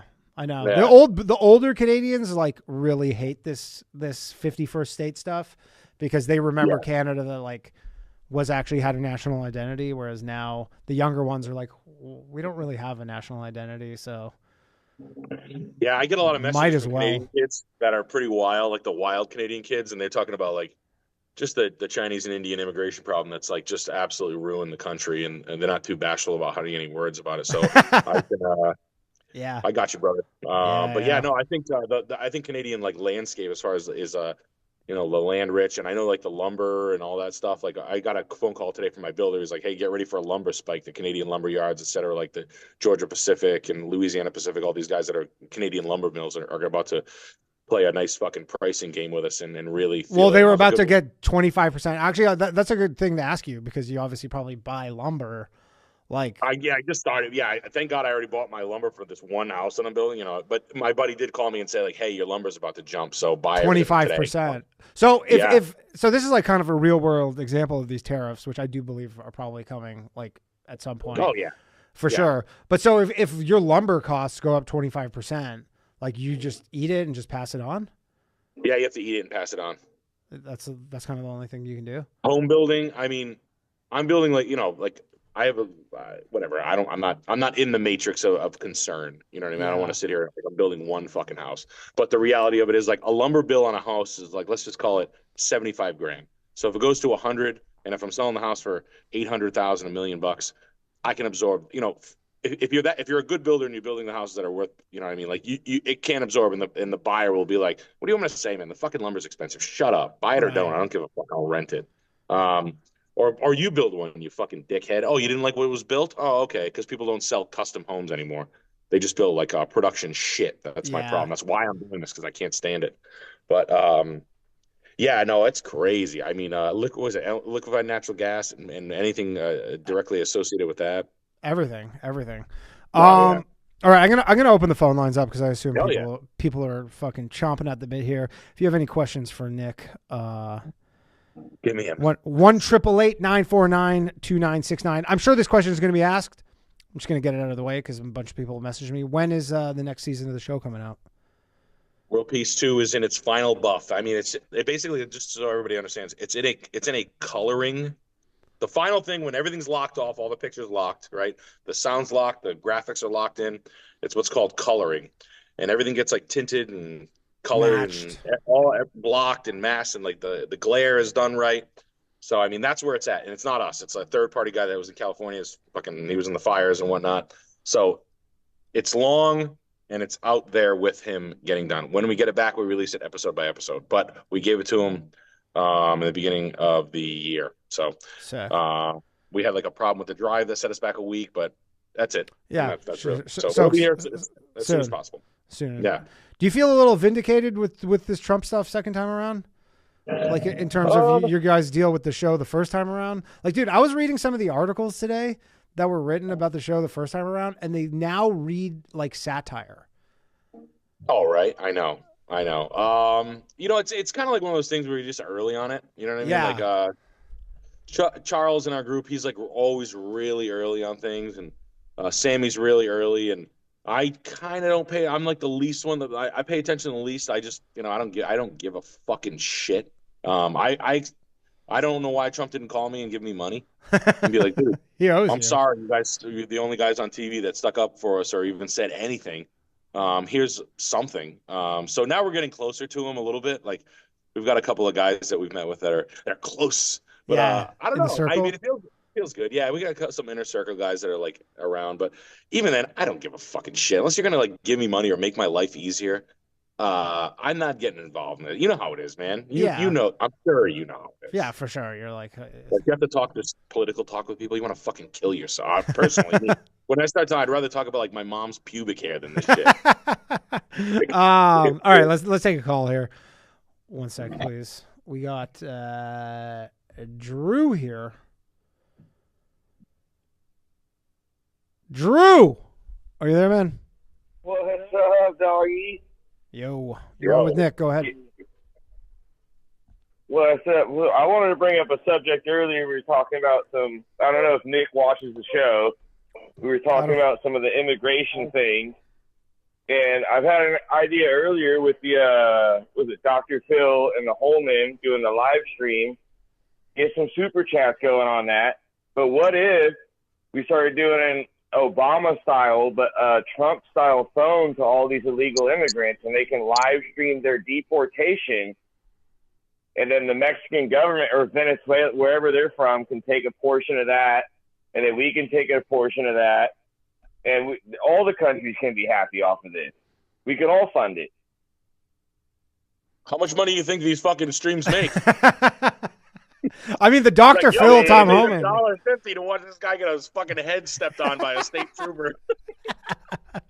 You're gonna get a lot of streams, but it's just only on X. By the way, it should be an X phone funded by Elon, and then he can post all the beheadings and shit. and you're going to get a lot of people super chatting on that. Did you see, Nick, the Dr. Phil deporting people with Tom Homan? Live streaming it? Is that the one where he showed up and he was like, hello? Yeah. And he was like standing in like a circle with a guy? Yeah, he was standing in a circle in Chicago outside. Some Chinese guy got like Taiwanese It was a guy. It was a Thailand guy from Thailand. It was like some Thailand, pedophile. okay. Some Thai pedophile. Yeah, he got caught and he was like, I don't know. Oh, you're Dr. Phil, right? He like recognized him? Yeah. Okay, I'm not saying, I did see dude, that. they live stream that shit. That would be a fucking banger. It would, yeah. You could put hopecore videos to it and shit, like music. You could put music to it. You could put like filters on it and shit. You could be like the king from a deck of cards or something. Yeah, you could do that. Yeah, I don't know about the Venezuelan element of it though with the phones, but they got phones, man. They don't need phones. You got anything else? Give them a free phone to stream. Give them a channel, and the channel's connected to whatever government they go back to, and our government, so we get a cut too. That's And too much it's red a tape. Win-win-win. They get commissary while they're in prison there in their home country where they belong. That's what. At least you get commissary Dude. now for your live streams, and you have a phone. You guys should, Nick. You guys should do like some weird fucking Shark Tank kind of thing where people like pitch you these insane business ideas. That is honestly, bro. That like I gotta give it to you, bro. That's one of the craziest fucking things I've ever heard anybody say in their fucking life. Like this pitch right now is like, obviously you're I've heard out. a lot of shit. I've never heard anything like that. Just so calmly, like, yo, dude, I'm dead serious, bro. You should fucking do this. The super chats will fund the deportations. It's not the worst idea. No, it's not a bad idea at all. I just can't believe how calm you are about it. I mean, this in a good also way. think Trump should start walking out to Blame Canada by South Park. So, Yeah, he could. I mean, dude, is whatchamacallit not bouncing for a hot minute? Your boy up there? No, dude, he's out in I think like a month and a bit. I think he has like a little more than a month left, Trudeau. But then didn't the he say he's replace. going to stay in for more than that? He's No, just like there. Well, it sounds like they're replacing him with this guy who used to be the head of the Bank of England. This guy Mark Carney, who's completely unelected. He's just going to step in, but he could be there for like 2 years. The Bank of England. That sounds like a great replacement, right? Yeah, they're gonna be great about it. I'm sure the Queen Elizabeth's probably. I mean, the Queen's already on your money. I think it's the Yeah. king now. Actually, all the new money is the king. I haven't been there since they've been minting the king money, but apparently it's the king. You now. have a dude on your money, Paul. Yeah. All right, Drew. Anything else, man? No, nothing except for a shout out, Connor Dog. Thanks, dog. Shout out Connor, my dog. I got a question from Dylan Farnham. I don't know what this means, but he says, "Can you ask Nick what a Merc-Tech's next step in the company should be?" A Merc-Tech's? I don't know what that is. Merc, M-E-R-C, Techs, T-E-C-H-S. Merck Pharmaceutical was probably what I'm assuming. M-E-R-C-K? No, not M-E-R-C, not Merck Pharmaceutical. I don't know what this Jeez. means. Merc-Tech's next step should be? I have no idea what that means. I don't know if that's some sort of inside thing that I don't know. Oh yeah, man. Sometimes people send me things like that. And I'm like, oh yeah, dude, I didn't even know. You should you should Delta phase on that. Go phaser 6. Set it to -3 to -6, and then honestly you're gonna multiply that by your fly rate. And if it's 0.2 to 0.7, we're gonna be in anywhere from green to light yellow. Ooh, light yellow. Yeah. Light yellow is the hot spot right there. Right. You're gonna make more. You're gonna make more delta at light yellow. You're a big cold weather guy, huh? You like the cold weather? I don't mind it at all. Yeah. You don't mind it? Where would be the spot if you're trying to move to like in America, like the top warm weather place? Oh, probably Delray Beach. Really?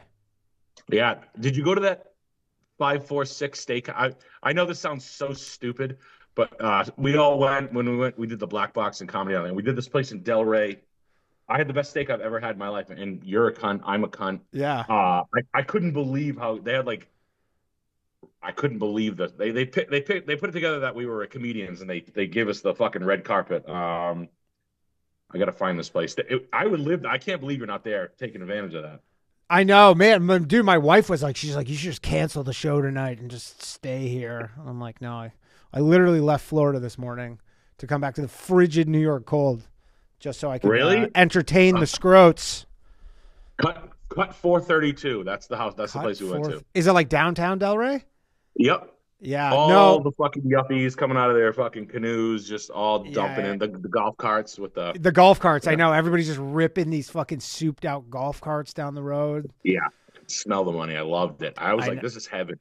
I know. This one guy had some crazy. It was probably this guy was like probably in his 30s, but he had like some crazy Lambo that like he started. There was this old, because there's so many old Jews down there.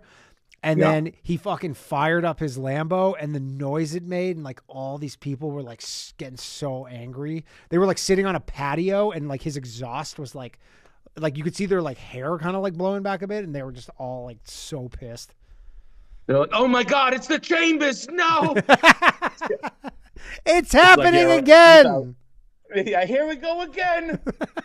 But no, that was that's probably some 3,000 horsepower Lamborghini. That's awesome. It was like I don't know what model it was, but it was a really long body. Like it wasn't one of those like cheap ones or whatever with the small body. It was like really long, like race, like IndyCar length. It was fucking insane. Yeah, something fucking like that's what they got. Like, there's so much fucking money in Florida, like that part of Florida.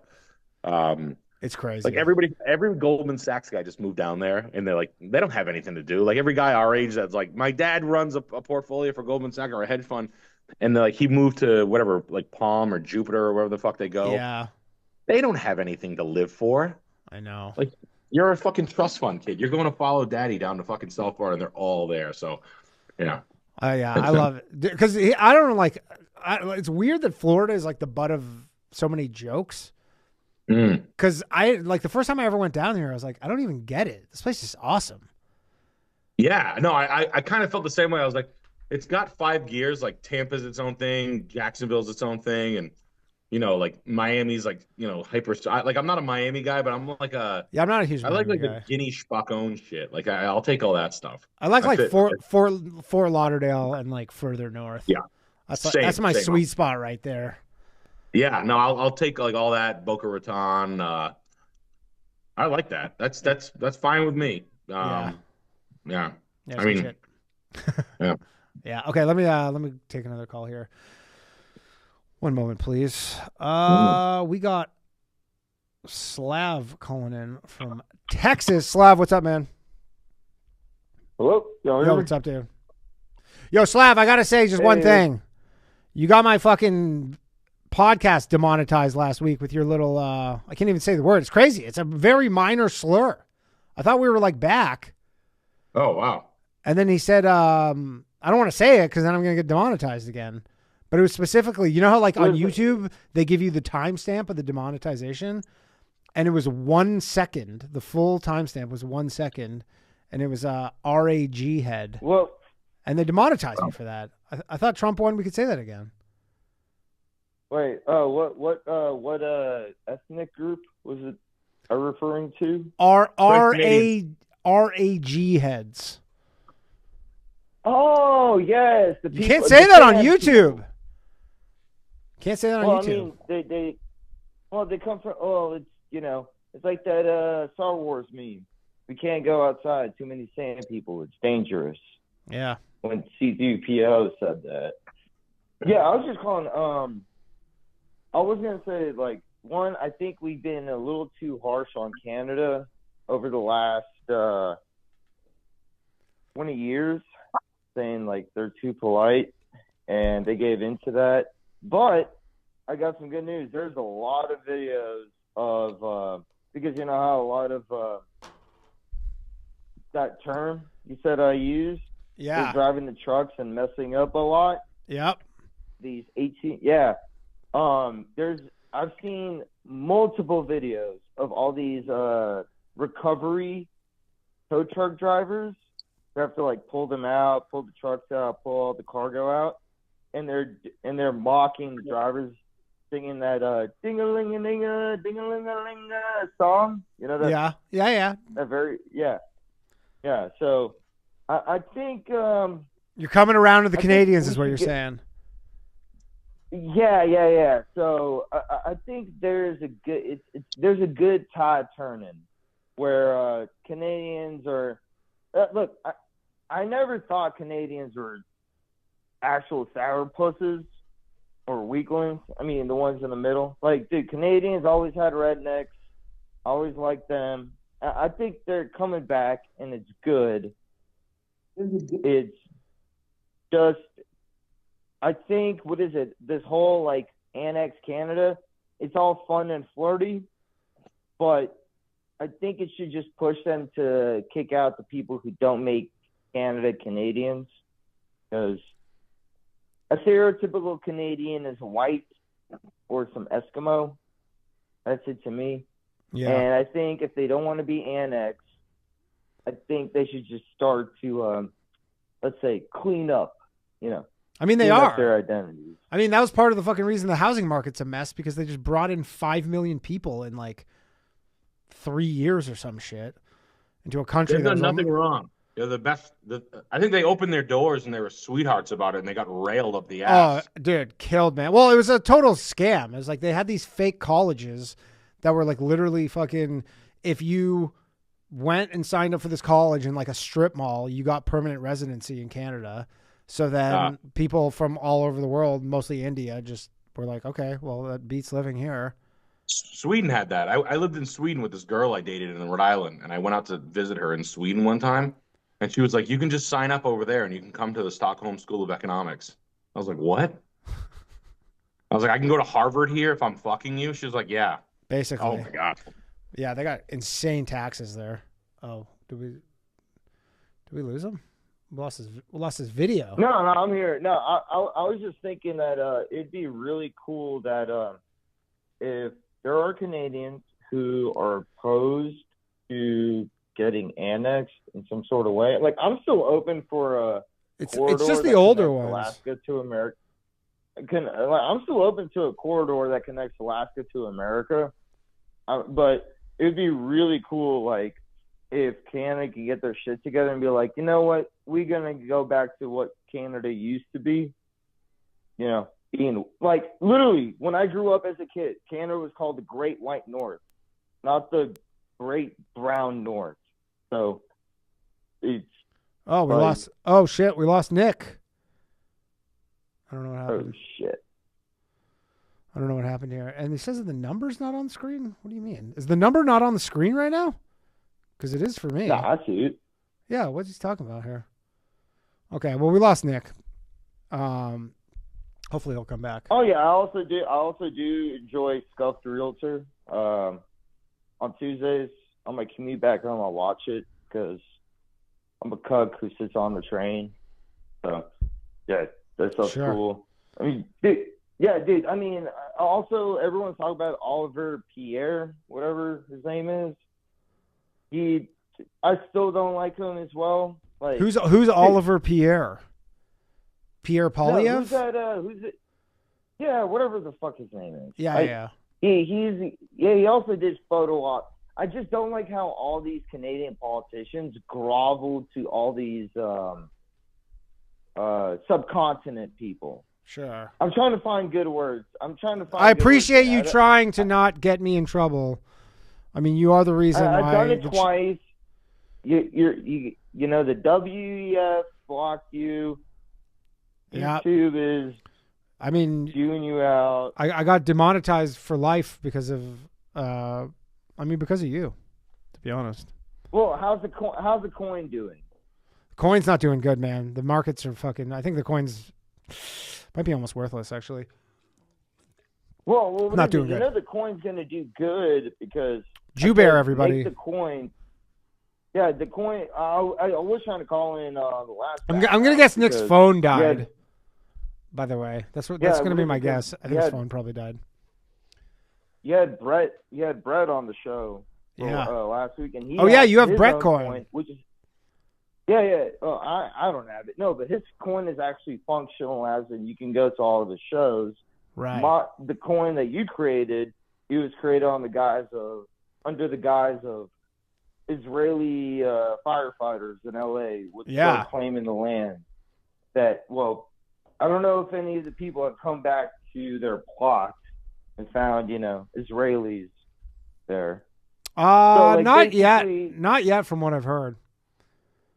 Yeah, so basically your coin would succeed if Israelis did the thing that they always do when they come to new land. Well, it's not. I think the market cap of my coin is currently at like 30 grand, down from a high of $5 million. Somehow. I don't know how that's... Do you not see how all of this is just like fake business bullshit? Oh, I mean, it's total, like, again, it's just gambling. I mean, I was playing craps for the first time on the weekend, and I go, this is just the same thing. Not much different. Has your $10 become more?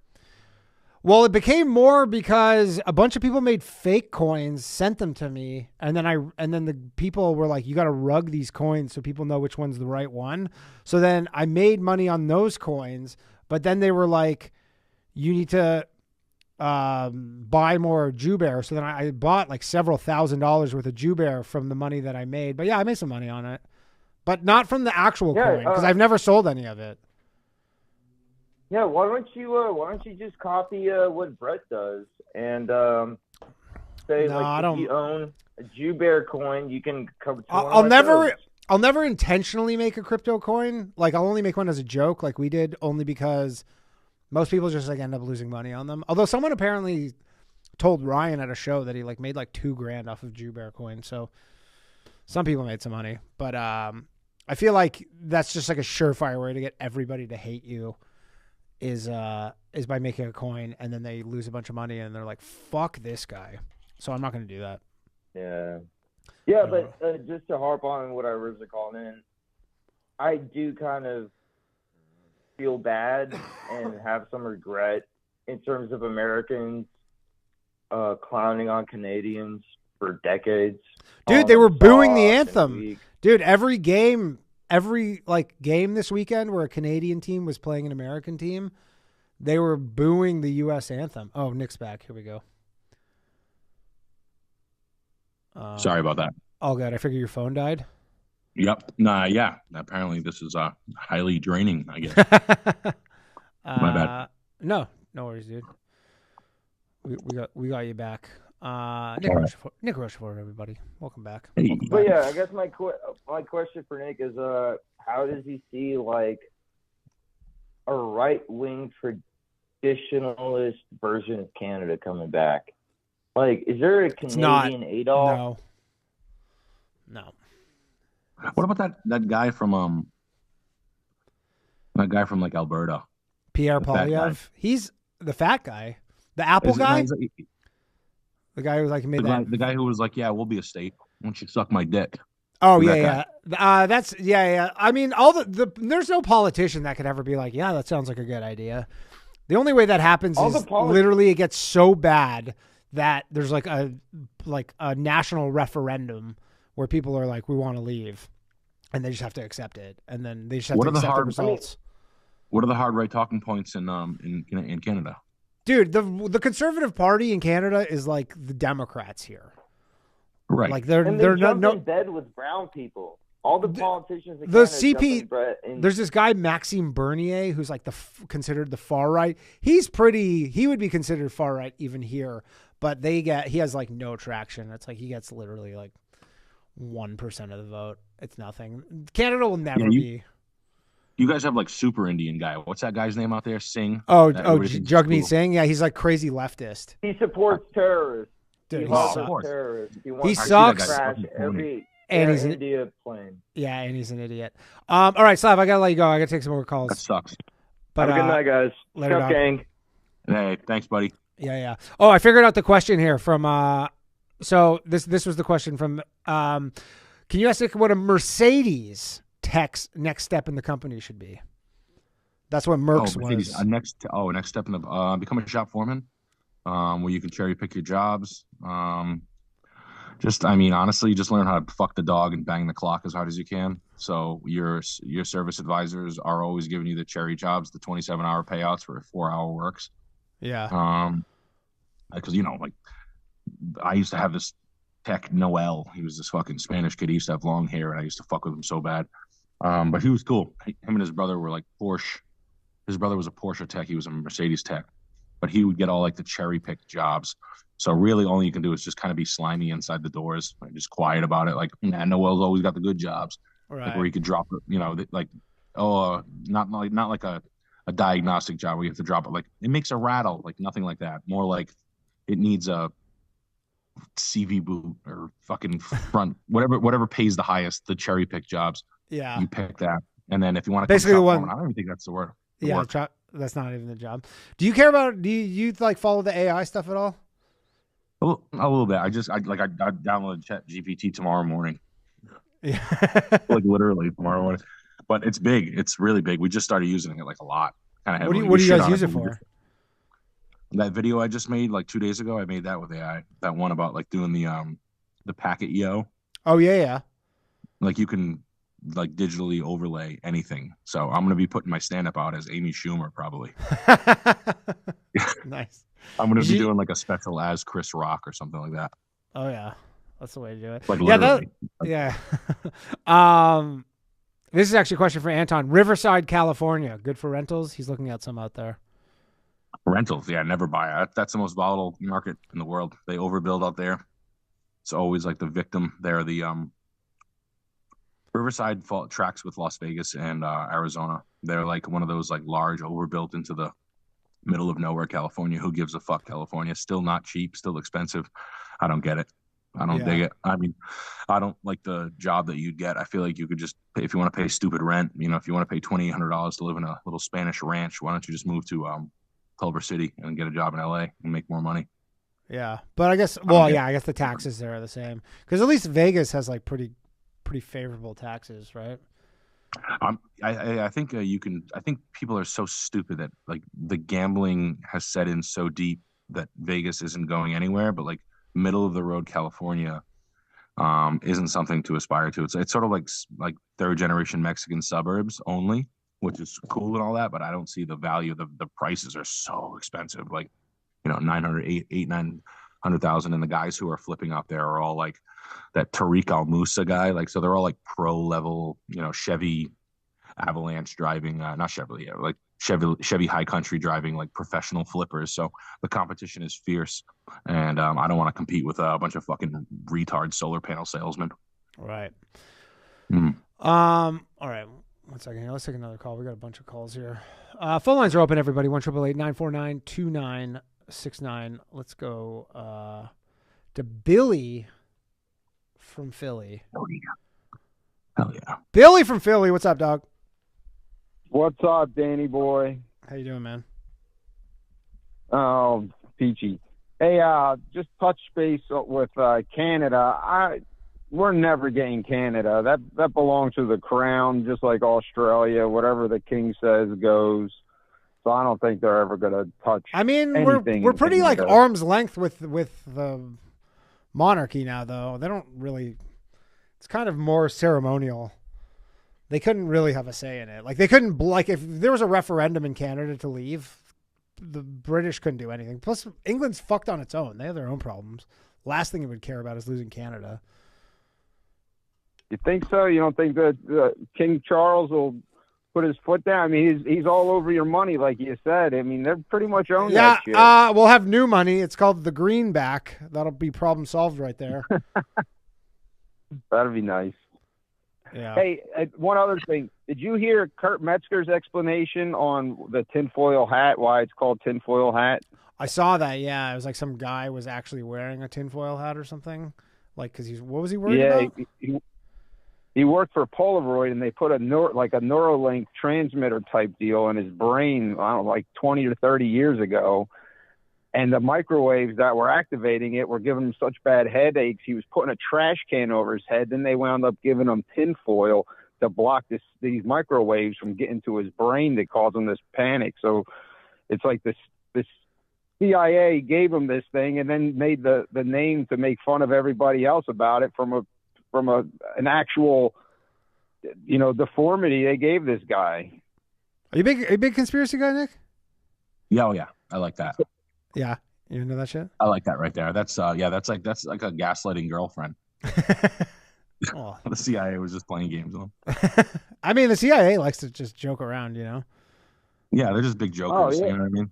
Yeah, they're just good. I mean, literally, they are. They'll do that shit where they're like, "Happy MLK Day, everybody! What a patriot!" Like, didn't you guys like kill him? Yeah, wasn't he? Didn't you stuff a gay orgy? Didn't you stuff a bunch of hot hunky guys in a room with him and make them fuck? Yeah, and then you killed him, and then you're like, "Hey, just wanted to tweet how much we love MLK." You're like, "That's funny." Yeah, like war on drugs, and they're like giving everybody acid and LSD and like distributing it through Venice the whole time. Yeah.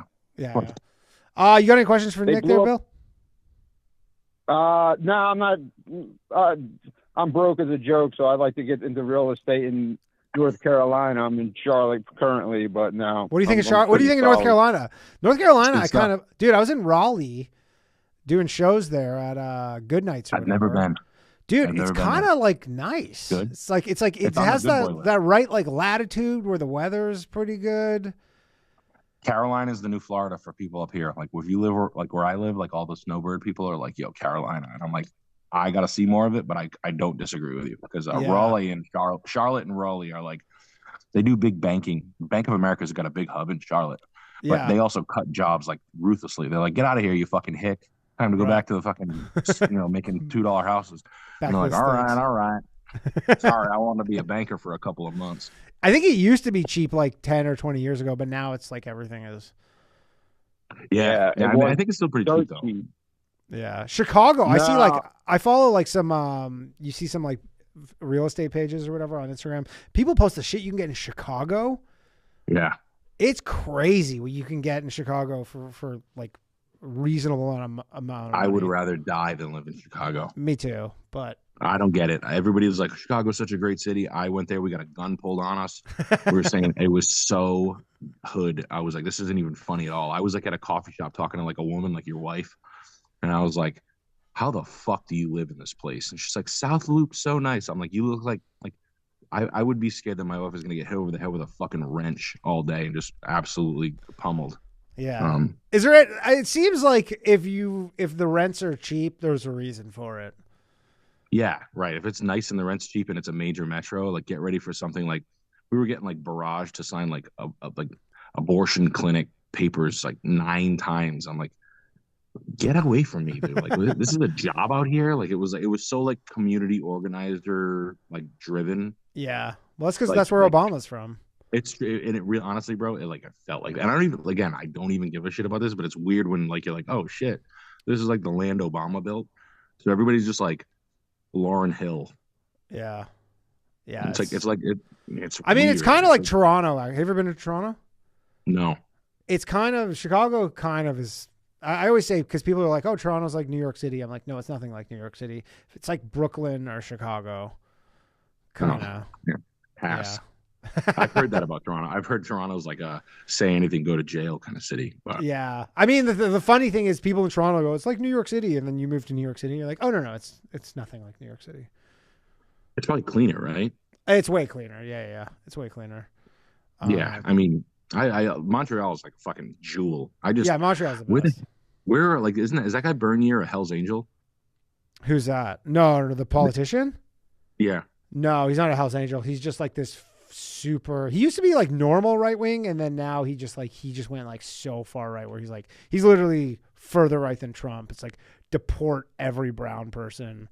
He tweets like pretty crazy shit for a guy who's trying to be like the head of a political party.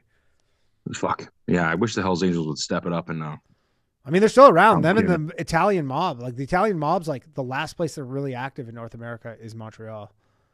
Looks like Canadians got to start joining. Hey, I think we should push for high mafia numbers. I know the mafia is like this little thing of ours and all these like little hand signals, but the Italians should be like, hey, you know what we need, Angelo? 700,000 fucking mob members. Not enough Italians anymore, dude. The fucking Italians are going by the wayside in terms of minorities. Anything else there, Billy? That's it, dude. Cool. Thanks, buddy. Billy from Adios. What about Philly? Peace, Philly's on the come up. Philly is. I mean, people like Philly's on the good list. When you find out how I didn't realize before I moved here how close Philly is to New York City. Like Philly's basically like a suburb of New York City. Like it's not that much further than Westchester. you can go there. Anytime like you hear like a Kensington style story or like a, Yeah. you should always like run toward that. Like when I Yeah. heard Kensington and I saw the videos, I was like, go buy that. Go if you're from Philly, go there and buy it and let crackheads fuck each other for another 7 months. But just price strike the 35,000 while you're showing it. And when a realtor's like, there it is right over there, and there's like a barrel fire and two, you buy it, you insure it, wait for the like politicians will lose their jobs if those things grow. Yeah. So you price strike it and then you wait for it to calm down. There was this kid showing me something in Kensington, Philly. He's like, I'm gonna buy this for 30 grand. I go buy that right now. And I saw him again. He was like, dude, I bought one. He's like, it's worth like 65. I could just flip the paper. I was like, flip the paper or keep it. Please keep it if you can afford to. Yeah, like what do you do with those? Like, you see, I remember I went to Baltimore recently. I took the Amtrak, and the Amtrak goes through like literally the wire, like that shit. It's the wire. Yeah, it never came back. And whenever I go through an area like that, I actually will go on Zillow because I'm just like, what does something like this cost? For these like row houses, and they're like 70 or like 80 grand. Yeah, but I'm just like, what do you do with Baltimore's not coming back? Yeah, those you keep in your rent too. But the problem is like Baltimore had like the Atlanta thing where it had hype, and then they kind of let like a community, or like they were like painting tires for playgrounds and painting them like rainbow colors and shit, and not like because of the armies, but it never came back. And I think Philly's too big. Philly's got a Federal Reserve. Philly's like the fourth biggest city in the country, a third, maybe even be third. Yeah, it's up there. Yeah, I think Houston's big. Houston's pretty big. They can't go away. You know what I mean? Like Baltimore can not go away, but Baltimore can live in the the minutia. Yeah. Philly can't. So I was like right now, I told Shane Gillis, I was like, Shane, you should spend as much money as possible in Philadelphia. Like, go buy like the $8 million one. It'll be like a $25 million one in like 10 years from now. Yeah, I was shocked. Remember when Kevin Spacey like recently came back and he was saying how he was bankrupt, and he was like he owned some big place. He lived in Baltimore. I was like, what the fuck? Why did Kevin Spacey live in Baltimore? Yeah. Oh, he probably lived near Johns Hopkins. It's like a wicked nice area. There's nice shit in Baltimore. Nice stuff though. Yeah, I imagine it's one of those things where like certain areas are nice. All right, producer Mark wants to ask you actually something. One sec here. Am I unmuted? Yo. You are unmuted. What's Yo. up, Mark? Producer Mark, everybody. So I know you're a big New England guy. I love that. I'm from Connecticut. Nick, what are your thoughts on Bernie Sanders' socialist Burlington, Vermont? Because I heard that it's fucking chaos up there. It's not good in Burlington. I went up there. I sold Burton snowboards a bunch of rugs like years ago when I needed the money. I sold them like a pallet of rugs, and I needed the money so bad I hand delivered them. And I went up there, and they were like, I never knew homeless people went to the snow. I always thought that's you were so like, crazy. Like in Canada, when you're homeless, you have to be in the snow. There's nowhere to avoid it. Here, like I don't even understand why there's homeless people in New York. You're like, why aren't you all in Venice or Florida? Yeah, exactly. Go to like the Alabama shores where you can like blend in. But they don't care. I mean, it's just like I love it here, but yeah, it's not too well. I mean, it's like going to like a Libby coffee shop city in like Lewiston, Maine or something like that. Like I come across them on the Antiques Trail every now and then. You'll run into a city where like, everything's like a cat hotel, and it's like little old ladies who are like staunch Democrats. And Burlington, Vermont has UVM. I feel like that's where this all came from, though. Like, if we're being honest, if we go back to like mid 90s, early second wave feminism and shit like that, like it started at UVM. You know what I mean? Like, let's be honest with ourselves. It like hacky sack, frisbee, weed culture, Janine Garofalo, devil sticks. Yeah, like that was like. So I mean, you know what band came from Burlington, Vermont? It's Fish. Fish. Yeah, right. You're like, it's all starting to kind of add up. Yeah, dude. Crunchy Socks and like Dreadlock Girl and like the band, like PCU, the movie, like that. I don't know. I feel like it started this. So it's all like second gen. Like, these people are just really comfortable at like, they're the masters of the knitting group and the book club and the canned good drive and You know, they're probably doing 5 times the job that Obama did in Chicago, in Burlington. Yeah. But it's the same thing. There's this guy who does like the YouTube channel where he goes from city to city, interviews people and whatnot. His name's Peter Santinella, and he's from Vermont. And he does, all sorts of hood videos and other things. But he did one on the hoods of Burlington, and within 3 days, it was taken down from YouTube. And now he has like an explanation as to why. And I think it was related to UVM, and some people over there didn't want people outside of Vermont seeing how bad it really is up there. No shit. That's, it's funny because Vermont, like in New England, Vermont's kind of a runt. You know what I mean? Yeah. It's like an uppity, broke. It's kind of like Connecticut. Where in Connecticut are you from? I'm from the New Haven area. All right. So I was just in Hartford, and I call that like the worst whites in the worst whites in the world live in New Haven and Hartford, because they're broke, but they talk like they're rich. And I'll tell you what you have next to you, and this I'll prove it to you. You have a town that's 2 towns over from you where people think their shit don't stink. And I don't know which one it is. Mine, it's Pomfret, Connecticut. My parents live in Putnam. Okay. And I'm like, motherfucker, this is a dump. This is a dump. It may say Connecticut. Your house is worth $312,000. I snorted Vicodin off a fucking 300-pound girl's fucking back because I was fucking her. And my house is worth way more than, like, look at my fucking face. I have fetal alcohol syndrome because my mom drank, and my house is worth twice yours. You're not a fucking insurance maven. This isn't downtown. You're not in Greenwich. You're a fucking deadbeat. And Vermont is the same fucking thing.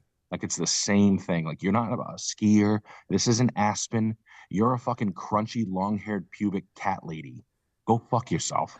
Like, your house is worth $81,000. You live in a fucking tin roof shithole. It is so crazy you can get houses in America for $80,000. Oh yeah, it's great. It's wild. But like, and you're not like you could be near a major metropolitan, like within an hour. Yeah, like a large city, and you can get a house for. That's why I tell everybody get the fuck out of like New York. I'm in New York in 2.5 hours. Yeah. I could be I don't think anywhere like Canada. If you want a house for $80,000, you have to literally be 6 hours from a city that's 60,000 people. Really? Yeah. Farmland too. Isn't it like a bad drive too? Oh yeah. I mean, there's like you hit these pockets where there's just huge pockets where there's nothing. Yeah. Absolutely nothing. Yeah. Like North Dakota. Like North Dakota, yeah. But like even in like Toronto, like there's nothing. You can't be within 6 hours of Toronto and get a place that's less than like a couple $100,000. Oh wow. Yeah. The prices I see in Toronto are the prices I see in Canada in general. If it has a major metro clipped onto it, it's like the prices are. I'm like, bro, I don't know how much money you guys make out there, but I hope you're not a kid trying to like make this math. Like, you don't have enough money for this shit. I would just wait for it all to fall apart. But yeah, I mean, people have been waiting on that for a while, and like it has not fucking budged. It's apparently like shit doesn't move too quickly out there, huh? It depends where. Like for like none of my hometown friends live in my hometown, not because they don't want to, just because they could not afford to live there. They all went like I grew up probably 45 minutes from Toronto, a suburb of this city called Burlington, actually, and it was just like a normal, like wasn't anything special. And then now it's like insane, and so they all some of them moved to like Niagara Falls because that place sucks. And or they just moved to these like weird cities that like used to be farms, like literally used to be only farmland 20 years ago.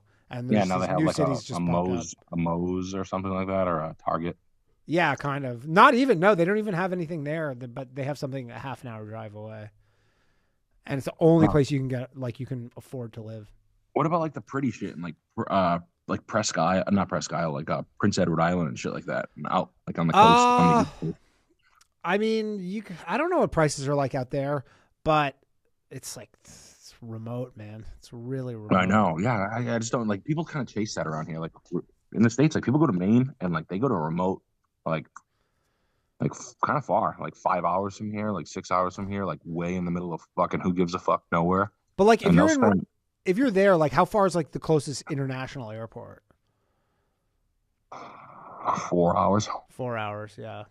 Because like I know people like my friends from home who they just moved somewhere affordable and they're 3 hours from an international airport, but they still pay still $500,000 for a house. Yeah, exactly. Like an international airport means nothing to me. Like I don't give a flying fuck about an international airport. Yeah, I'm just saying if they want to go somewhere.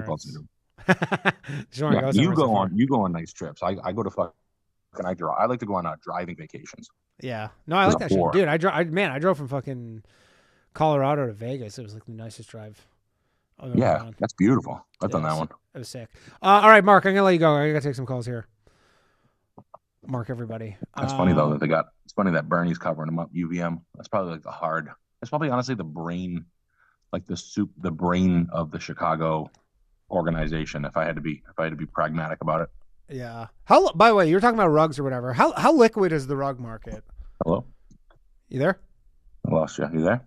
Yeah, I'm there. Oh, I muted you. You there? Oh, okay. Yeah, I can hear you. What's going on? Hold on. Hold on. Did I? No, I didn't unmute. Oh, I unmuted. Oh, I'm retarded. I muted myself. I'm stupid. Sorry. How liquid is the rug market? Can you hear me? What's going on here? What is happening? Oh no. What the fuck? Sorry. There we go. It's me. There we go. My bad. No, that was my bad. I was going to say, how liquid is the rug market? The stuff that I buy is pretty locked up. Like I have these like weird dealers that they like perfect. They're called academic rugs. So like they like them in like collector 9.9 condition. And my people are like, no. And the price market gets severely different from like, it's like comic books or something. Yeah, it's just like that. And like, do people take those rugs and they like actually put them down and they walk on them and just use them, or do people like store them? No, they fucking like whack off over them. Like I have a few. I mean, I'll get like 5% of my typical offering is like a 9.5 or above condition, but I don't want to strap people with little rugs for $5,000. Like it's just it's like it's irresponsible. It's obnoxious. It's pretentious. But if you want something like something like I don't know, I'll just try to show you something like something for like 35,000. That some dickhead would be like, this is 35,000. Like I can get it for you for like $5,000 to $7,000. Wow, I'm sure people in New York eat that shit up. Oh, I sell to all I sell to is rich women in the Carolinas and Florida. That's all I sell to. Yeah. Yeah. Are they good stores of value? Yeah. I've done. I mean, I have like at any given time, I'll have like $250,000 locked up in rugs. Yeah. But like they hold their value. Like if you buy a rug and 20 years from now, it's like kind of guaranteed to appreciate. If you don't fuck it up. Not really. People say that. That's what like rug guys would be like. Well, it's just gonna go up 5% a year. So you buy it now from me for $4,000, and it just like no, that's not true. But here's what you do have: the reality. The truth is, you buy a rug for like $4,000, it's always worth $3,000. Like whereas nothing in the world is like you buy a rug from like Restoration Hardware for $2,700. You probably have one or $4,000 in your bedroom or in your living room. That thing, I wouldn't give you $100 for that. Right. Those are just kind of... Those they're just trends. And it's nothing personal. It's just those trendy rugs from like TK Maxx, Canadian, or TJ, or a Home Goods or something like that. They're made to be trendy. So the antique ones that I buy, pre-1920 vegetable dyes, the real, there's a finite supply of them. So if you can get them, so I try to buy them pretty heavy. I buy a lot. Like I made a little bit of money doing stand up, so I spent a fucking teacher salary in 2 weeks. Yeah, I don't mind. It doesn't bother me. Yeah, it never scared me. I mean, you also know what you're doing, so it's like you're probably not at risk of getting hosed, right? Yeah, no, and I don't mind. Like I tell people, like if you buy something from me, like I'll get you out of it. Like I'm not worried about it. I sell it pretty wholesale. I don't mark it up like a retard, so I'm not like, oh, I don't want it back. Yeah, it's not like jewelry. Right. Where you try and go sell it back. All right, let's take another call here. We're gonna let you go in a few minutes. Thanks again for coming on, buddy. No, anytime, buddy. Okay, we got our favorite heroin user. Hell yeah, Chris on the phone here. Chris, how's it going, buddy? What's the word? What's the good word, Danny? Am I on Low Value Mail with Danny Polishuk? You are, and Nick Rochefort. Hell yeah, it's awesome. I'm a big fan of Nick, big fan of MDE, and super glad to be a guest this evening. How you been? I tell you what, Danny, that was a funny tweet you put out earlier. I appreciated your take on no one stopped to consider how much this trade war is going to hurt fentanyl users. I have a question, actually. That was fun. So do you use fentanyl? Have you ever taken it? I'm a fentanyl hater. I don't like Right. fentanyl. I remember you actually saying a that. number of reasons. It doesn't have the long legs that heroin provides. The withdrawal is much harsher and comes on even faster than H withdrawals. And you don't get as euphoric of a nod. It just knocks you out. You've seen the people on Kensington and Philly and stuff. That's not enjoyable, that zombie mode they're in. And that's all Fent does. Yeah, because I was actually looking, because I was talking about it, because obviously like fentanyl is a big part of this trade war stuff. And then I was looking up the stats, and heroin overdoses in America are actually at like a 25-year low right now. So yeah, people are you just really got to try to kill yourself with H. I mean, you got to be doing Kurt Cobain style doses to overdose just H today, as it's so cut to shit by the time it gets to the user that H only ODs, or at least what the user believes is H only, are rather rare. Yeah. And so I have a question, because I was talking about this, and I was wondering if I was just talking shit, but should the price of fentanyl triple due to like all this stuff that's going on? People are just going to buy it, right? Like you're not stopping using these drugs just because the price goes up, I imagine. Yeah. So no, I heard your discussion on this point earlier. Like the answer is yes, of course, opioid users in particular are going to keep getting high, and they're not going to switch to a different drug of choice. But what's interesting is that like through all of the, inflationary pressures we've seen on different markets going back decades, the prices of drugs remain rather constant. That helps because there's a consistent supply from Latin America. But you just really don't see inflation like that in the global drug trade, which is awesome for the user. And, how much is like a gram sort of- is a gram of heroin? A gram of black tar heroin in the American Southwest goes for like $50. $50. And how much was it like 10 years ago? Just $50? Pretty much. I mean, and that's like that's the equivalent of like a gram of Coke, which for a single user is like a night. I mean, someone with the tolerance, that is. So yeah, it's interesting. But what's so retarded, of course, Danny, is none of the Fent comes from Canada. That's so silly. Yeah. It all I mean, the precursors all come from China. I mean, they did just bust like a massive fentanyl lab in Vancouver, Western Canada, like huge. But that probably had to come from China, right? Wouldn't it? The precursors. It's just like the precursors come from these like actual like above board chemical companies. I don't think the precursors are illegal per se. You might have to have like a special permit to get them, but they're not like a controlled substance. But then they turn them into one. So similar to like amphetamines, how they can be like, how like you can't buy like Sudafed meth. Sudafed, exactly. Like Sudafed's not a controlled substance, but if you try and go buy a bunch of it, at least in America, that was always the weird thing, because I would come down to America from Canada, and I have pet allergies, and like you can just buy as much Claritin as you want in Canada. They don't give you a hard time. And then you come down to the States, and they're like, you need to show ID, and it's all locked up. And yeah, there are actual sales floors in China where they just sell fentanyl precursors, with like real websites and everything on the ClearNet, that is. And those just get shipped down to Mexico, where it's made in labs and smuggled into America, of course. But can you write a book on heroin, man? What's that? You should write a book on heroin. You're the smartest heroin user I've ever talked to in my life. Oh, man. Yeah. Chris is the man. I love calling into Low Value Mail with Danny.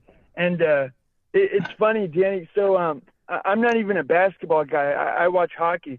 But today in Dallas, Oh, dude, I mean, it's a sad day. Dude, have you seen the conspiracies around the Luka Doncic trade? So that's what I was calling to ask you about because, of course, the owners are the Adelson family. Yeah, Sheldon Adelson bought the Mavs from Mark. From Mark Cuban. Yeah, so and no, it's a casino thing. It was a 69% controlling share, valued at $3.9 billion, and they're the owners of the Sands Casino Group. Yeah. And they've been pushing really hard for sports betting legalization in Texas and trying to open up a casino arena where the future Mavs would play. So yeah, there's all sorts of conspiracies flying around, and I wanted to get your thoughts on that because yeah. So for people who aren't basketball fans, morning, dude, I was at the Hard Rock Casino in Hollywood, Florida, like on Saturday night, and literally all of a sudden, everybody in the casino just starts going crazy. And I was like, what the hell's going on? And everybody starts yelling. They're like, they traded Luka Doncic. I was like, what? What are you talking about? Like, I was literally like, what do you mean they traded him? Like, how's that even possible? But then the conspiracy theory, so Sheldon Adelson has been trying to get this casino license to build a casino in Austin, but also Dallas. And the local government's like basically not playing ball. So then now he's basically trying to destroy the team so he can move it to Vegas because they were in the NBA Finals last year. So you could never move a team that's successful. Like it has to be a team that's like in the dumps and attendance is getting killed and all this stuff. So their theory is he's sabotaging the team so that he can eventually move it to Vegas, which is probably the best theory. I thought Mark Cuban would divorce his wife before he traded Luka Doncic. He doesn't own the team anymore. He sold it to Sheldon Adelson. He sold 40% of it. Or what he sold like 61%. Or so yeah, something big. So, but he doesn't run it anymore. Dude, they didn't shop him at all. Like they did this. Like I saw BJ Armstrong, former Chicago Bull, basically saying like this was like a deal between two owners. Like it wasn't even the GMs. None of the front staff was involved. It was. Do you think it's like a bread and circus thing for LA? I mean, like Adelson was like, look, I'll play ball, I'll give you my best thing, but when it comes time for the rebuild fire money and the Olympic money, I want some too. Maybe. I mean, the thing is like everybody thinks NBA owners or like owners in sports are, adversaries, but no, they all own a piece of this giant business. Yeah. So everybody gets a run. Right. So if the Lakers are, the Lakers could single-handedly make the value of every other team go up, but you still wouldn't trade Luka Doncic just for that reason. Like this is, I mean, it doesn't make sense unless he has some injury that nobody knows about. Like maybe David Silver's face was the reason. the NBA commissioner. Yeah, the bald freak. Yeah. That's right. Cool. He's a ghoul. Dude, people in Dallas are so fucking mad, man. Today I was listening to local sports talk radio, and man, it sounded like a thinly veiled Louis Farrakhan speech.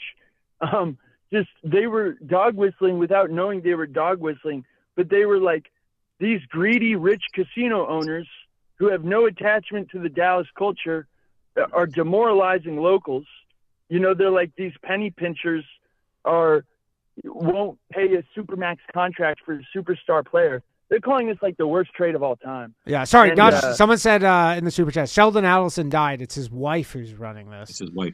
Yeah, his wife, his wife. Which that would be such a chick thing to do. Just fucking trade away Luka Doncic for nothing. Yeah, she's like a white boy balling. Major League too. Yeah. Also, the Lakers are owned by a chick too, so it's like these two chicks are just. Luka represented like white excellence. I mean, he's talked about like white the top European 5 player of all time. I don't know about top 5 player of. I don't know about top 5 player of all time. He could be.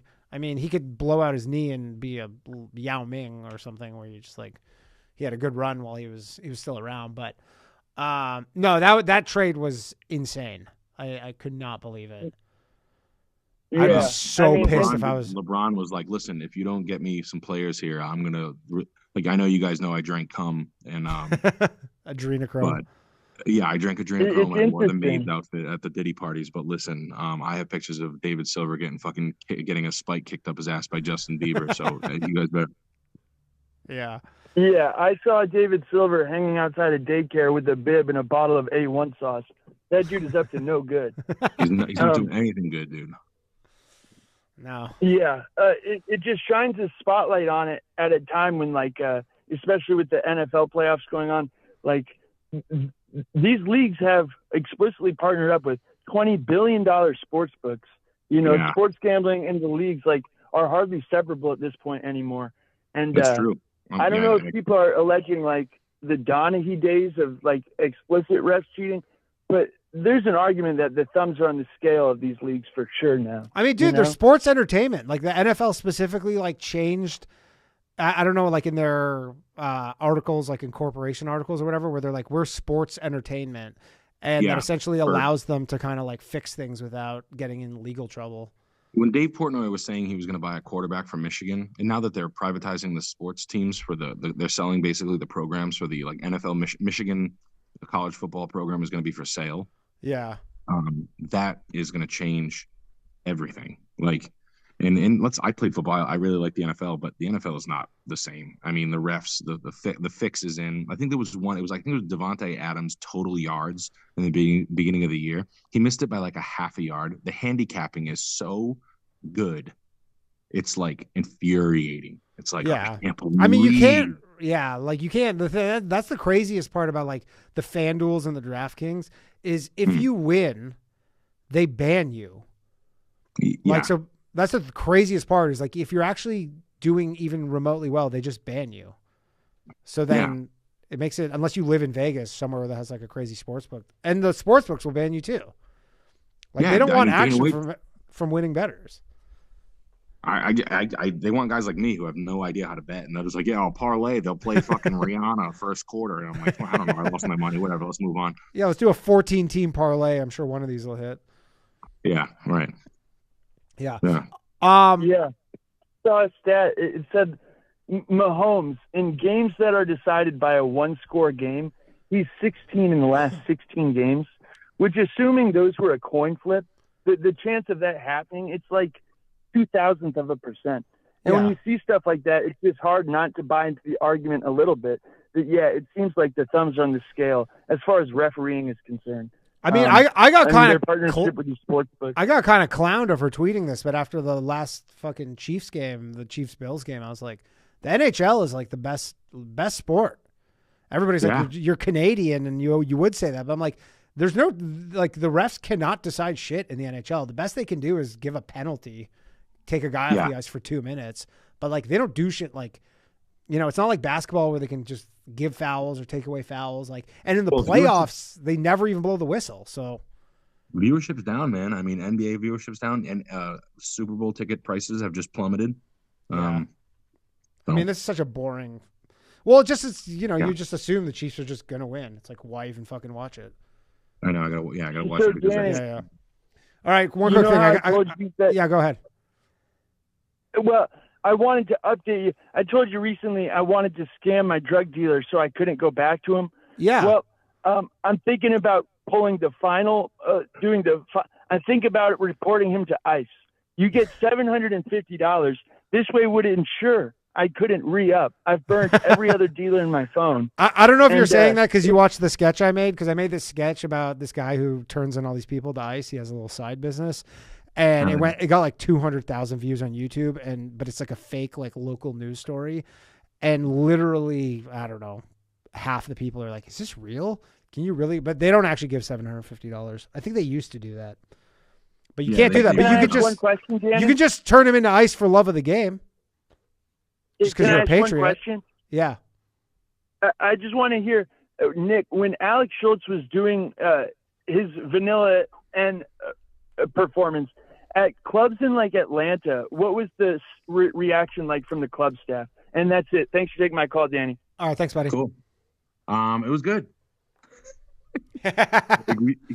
No, I mean, especially in Atlanta, we were in like the blackest club in Atlanta, and they're like, "Y'all motherfuckers are wild as hell," and it was, I mean, look, tickets sell, and they don't care. You know, that's the truth. Right. You know, They're you not think like trying to do an HR thing. they're just not. I mean, those days are over, and it's just like, no. I mean, some people get a little miffed, a couple of waitresses here and there, but nothing overall. Nothing. It was great. Yeah. Hey, Well, funny. The waitresses are pretty replaceable. All right, dude. We're gonna wrap this up. I'm gonna let you go. But thank you again for coming on, dude. You're the fucking You're the man. best, buddy. Where can people know where to find you? But Instagram, Yeah, Scuffed Realtor tomorrow night. Live. Scuffed Realtor YouTube, tomorrow night, sending 7 p.m. extra clips. We got 7 p.m. live like we always are. Instagram, Nick Rochefort and Shamonic's house. Yeah, and, I was actually always wondering because I saw your the Shamonics thing, and then I saw something on the place in Switzerland, Chamonix or whatever, and then I was like, surely you can't call it Chamonix. I was like, Shamonic sounds way better. It's the fucking color white of this fucking BMW that I bought back in the day, and it just looked cool on paper. Yeah, And then but I mean, like just Shamonics actually sounds cool, but I'm like, you're not calling I'm just bastardizing French words. Chamonix, but like it's like rugs. Like you look at rugs and be like, is this a Jerez? Like I used to have people like Italian people trying to order. Like we're trying to speak Persian and Farsi and shit like that. I'm like, just say it however you want. I don't give a shit. I know what you mean. Yeah. So it's fun. It's just bastardization. Yeah. Cool, Ben. man. Nick Rochefort, everybody. Check him out. Go see him live on tour. You guys got some dates coming up? Yeah, I got some dates. Let's see, Lafayette, Louisiana, Mobile, Alabama, and New Orleans next Sunday, Sunday, Monday, Tuesday, Wednesday, or something like that. You can be at Skankfest this year? Yeah. Dude, I've You never going? been I've never been in New Orleans either. Me neither. I'm going next Wednesday for the first time. I can't wait to go to this fucking I was show. supposed to go during Jazz Fest 2020, and then they shut it down because of that China virus. Yeah, fucking unreal. But no, I just got my letter I think yesterday or this morning. So Yeah, me too. I'll see you, buddy. Hell Yeah, dog. Nick Rochefort, everybody. Thank you, man. Thanks, See you dude. well. Have a good one. See you, bye. All right. Hold on a second. So, where are we at? Sorry, I'm just trying to figure out something here. We are at 16 out of 20 on the goal, but you know what? I'm a good guy, so we're just going to do an extra half an hour because I saw a bunch of people give $4.99 super chats, which would count if they were 1 cent higher. So let's fucking do it. Another 30 minutes of the show, and I'm going to give one super chatter away a 6-month Patreon membership at the end. Let's take some calls. We're going to take some more calls. Phone lines are open, 1-888-949-2969. We're going into overtime. Open lines, whatever you want to talk about. Shout out to Heroin Chris. Hello, Jared. How you doing, Dan? What's up, man? Another beautiful day, huh? Oh, yeah. I mean, it was this morning when I was in Florida. I got to fucking New York, and it was hell on earth. But... yeah. That, you get where you're going, and it's a little bit unexpected. I can't complain. I chose to live here. But goddamn, is Florida nice, man. All the people who talk shit about Florida. I think Florida's fantastic. There's supposed to be good, really good fishing, no? Yeah, they got good. Dude, they got good everything there. They honestly, and it's so funny. Some people complain. They're like, oh, it's expensive here. And you're like, not compared to New York. Well, I think you're making good decisions. There's a lot of Jews down there, so like you're just. I mean, honestly, a little too many, if you ask me. A little too many for my liking. You'll be fine. The thing is, I don't mind Jews individually, but when you put like a ton of them together at once, it gets a little weird. Yeah. It gets a little annoying. Yeah. Well, for you, you want to spread out, then all of a sudden you're like, where am I right now? Yeah, I got you. Yeah. What's up, Jared? Though, what do you want to talk about, man? So today I wanted to pick up on one of the ones that we couldn't pick up on last time. It was one of those blood libels. It was It was Andrei Yushchinsky. So first time I ever talked, it was Mzitz Papa, the blood sucking penis ritual. Second time was Jew tunnels. Third time was how much, Jared? How much time? Yes, sir. Like, would you say that investigating Jews is one of your main hobbies? My expertise. Yes, sir. I love it. I think it's important. How much time do you spend on researching? Well, recently. Well, so what I could say is I first read a book when I was 18 called The Biggest Secret by David Icke. Yeah. How old are you now? Just sort of frame of reference here. I'm 39. 39. So 21 years ago. So have you been on this path for the last 21 years? Yeah. I've been doing this for a long time. You've been doing this for a long time. And what is your goal exactly? If you don't mind me asking. Just to let people know that like people are like dipping like blood and matzah. And, like I can tell you, man, I've been around Jews my whole life. Nobody's dipping matzah into blood. Like zero people. I'll share a video if you can allow me to like DM you something, but yes. we'll talk about that later. Yeah, send it over. Okay. Yeah, but, go ahead. Today is about Andrei Yushensky. Okay. So if you look on Google, you're gonna get like a Bellis Mendheim or something along that. What's the gentleman's name? So if you just type in Andrei Yushensky, you're gonna get another guy. Okay. You're gonna get his Wikipedia. But if you go on Yandex, which is another, I don't use. That's not my search engine of choice. Is Yandex. Yandex is also made by Jews, so it's not bad. It's the Russian search engine, right? Correct, but also made by a Jew, Roman Abramovich, the one who owned the guy who owned Chelsea, made Yandex. Yeah. Really? I didn't know that. Yeah. So I know everything. I'm just kidding. Let's go. Yeah. So Andre was. It says here. I googled it. The founders. It says. Not Roman Abramovich. It says Arkady Volos, Ilya Segalovich, and Elena something Kolmonovskaya. Yeah, see, again, you're not using the right sources, man.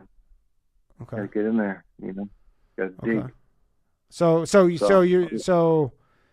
Wikipedia. We're talking about Andrei Yushensky, Andre. Yeah. And his last name is Yushchitsky.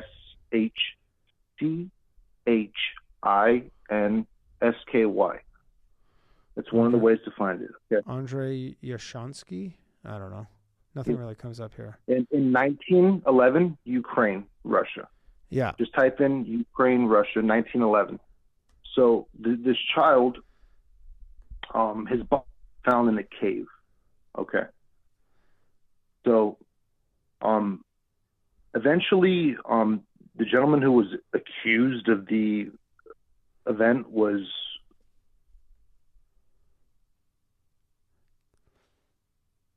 not charged. After, like, he was charged, but he was not, like, he was acquitted. But so you're saying the system works. Well, how about the 3 children that were poisoned, and 2 of them who died, and 1 who survived?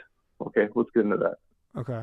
We don't. I don't have a ton of time for this, so you got to make it a little quick because I got a bunch of people waiting. Okay. I'm gonna do a good job. So so there was Andrei Yushensky, whose body was found in a semi-seated position with his hand tied behind his back, with the shirt and his underwear and 1 sock, and coroners found 47 puncture wounds in his body, and they were in his temple, all over his body. There's pictures that you could find.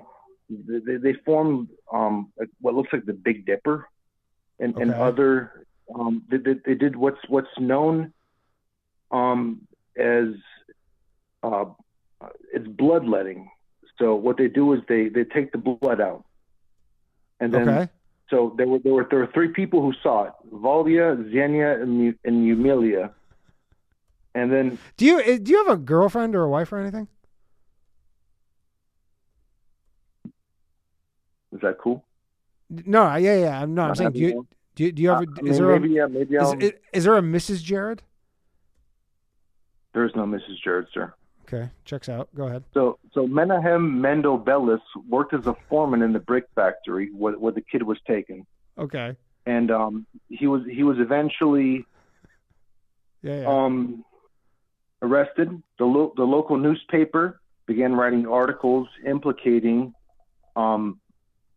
the gentleman's mother And this was 110 years ago. Oh yeah, no, it's a very, very famous event because what happened was, like, there was a major cover up, and it was right before the Bolshevik Revolution. And some people say that it was one of the things that precipitated the Bolshevik Revolution, because the Bolshevik Revolution was Jews, and 70% of the people that were involved in the Bolshevik government over the years, and the 40 million Christians that were killed in Ukraine and across Russia during the starvation. Okay, you got to be quick with this. I have like 2 minutes for you. Okay, I got so many people waiting. I got you. So I want to get back to Yashinsky. So Andre's mother, the editor, bribed police chief, Miss Chicks, who arrested her. She was not allowed to leave prison to attend her son's funeral. Local police finally arrested the guy on July 22nd. Police Chief Mishachuk was charged with accepting bribes and imprisoned. Inspector Krasiowski took over the investigation. Inspector Krasiowski visited the 3 children who witnessed the events and brought them some gifts, cakes. 2 of them, Xenia and Valia, died soon after. And you're saying that they were poisoned? Yeah, I mean, hold on, let's go on further. The children's mother, Mrs. Shabanska, was invited to meet to a hotel where she was received by a Jewish gentleman. Later, Belia's defender, who offered her 40,000 rubles if she agreed to plead guilty to the death, she did not accept. So if you just go on further, you'll find that on September 14th, Russian Prime Minister Stolypin attempted a performance at the Kiev house at the time of the act. Another Jewish gentleman shot him twice, killing him 2 days later. So there were people. The trial of Belias began on September 25th, 11 days after the fatal attack, which is bound to influence, what event it became. So if you want to look at I could look at the judge. Tell me what happened. What you know about the case, daughter Ludmila. Mom went to the market. Xenia, Valia and I were sleeping. We heard someone calling from the street. It was Andre, who was Xenia to accompany him. We got dressed, closed the door, and went to play in the clay mine. There were more children. Then Mendel Bellis came running after us. We escaped, but he caught Xenia and Andre. Xenia let go, but Andre couldn't. Mendel and another Jew took him by the hand. It was all right. This doesn't seem like this is good. This doesn't seem like this is going to end. But these were the court. These were the court. This is what happened. No, Jared, I get what you're saying. I just don't have time. This seems like this is a longer thing than this. But you can call in on the bathhouse. Let's hear more of this tomorrow night, 9:00 on the bathhouse. Because I think most people are pretty lost, to be honest, myself incled.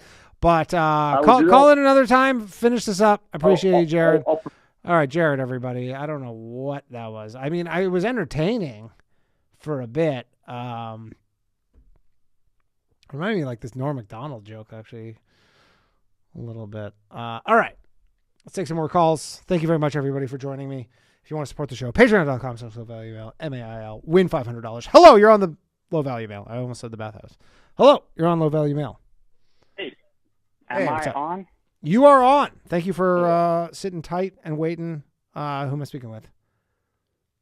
This is Nathan. I'm originally from Yellowknife, the true Great White North. Yellowknife. Wow. I've always wanted to go there. Hey, it's a beautiful place. If you don't mind the bugs, it's you can go in the summertime, but it's great for the northern lights and everything. But yeah, man, long time listener, first time caller. Where do you live now? Anyway, I just in Vernon, BC. It's actually pretty Vernon. Nice I've heard of Vernon. Yeah, it's not bad. Yep. So, I understand you don't have much time. I do appreciate you sticking around for an extra half hour. I actually just want to get your opinion on what do you think about like decentralization, centralization, and even like if Canada were to become the 51st state. Canada will never be the 51st state. That'll never happen. It doesn't make any sense for so many reasons. Like Canada's would you support the idea of being a 51st state? No, I don't support the idea. It doesn't make sense. Okay. It's one, there's like, essentially at that point, you're lumping Quebec in with everybody else in terms of representation, right? Like it doesn't make sense. You'd want that. No, yeah. I mean, specifically Quebec wouldn't want that, let alone anybody else. But like if you said, hey, we're going to make every province a state, I could say, okay, maybe I could understand that. But Canadians, I don't think Canadians are willing to like let go of being Canadian, but being a territory, I could see a scenario where if like Trump does throw on tariffs and it really like damages the Canadian economy, and then there's, you know, the political landscape is a complete mess like it is now, and that continues on long enough, and there's like, you know, like hundreds of thousands of job losses, I could see people being amenable to being a territory where essentially you still get to be the country, still get to be Canadian, just like Puerto Ricans are Puerto Rican. Like I said, nobody's more prideful of their nationality than Puerto Ricans, even though they are an American territory. They're still just like, we're Puerto Ricans. You get benefits in terms of protection by the United States. Obviously I mean, like Trump's basically playing fucking Settlers of Catan right now with the map. But the territory, I could see if it got bad enough. Like, I think, like, how old are you? 33 this year. 33. Okay. So 32 right now. So, I mean, what are your thoughts on any of this territory or 51st state as someone who obviously has been in Canada your whole life? Yeah. So, you know, at first I was like, hey, why not? I mean, I feel like like everything is better in America. That's at least my impression in terms of just in terms of living and quality of life. And so I was kind of like, sure, let's do this, and like, you know, let's be gone with this kind of liberal or socialist type government that we've got here, because I think things could be better. And but there's actually a couple things, and as I was mentioning before about the decentralization, centralization kind of thing, if America were to absorb Canada, then it is giving more power to America, which I think, generally speaking, that's not a good idea, because I'm against the idea of one world government, and I feel like even though America would just be taking over Canada, Greenland, and Panama Canal, those aren't like maybe major expansions, but it's still a step towards that one world government thing that I just do not support. Yeah. And so fundamentally, just in terms of that I support decentralization, and I feel like if America were to absorb Canada, then it does kind of create more centralization. One thing though is that if, like, because of the way that America runs, is, you know, like every state is almost like its own country, its own culture, its own sort of they have their own rules. There is actually a lot more decentralization in America, and so, but I still feel like it would give more power to America at the end. Yeah, I mean, for the individual, like for the individual Canadian, like obviously I know most Canadians are like, we don't want to lose universal health care, which I understand.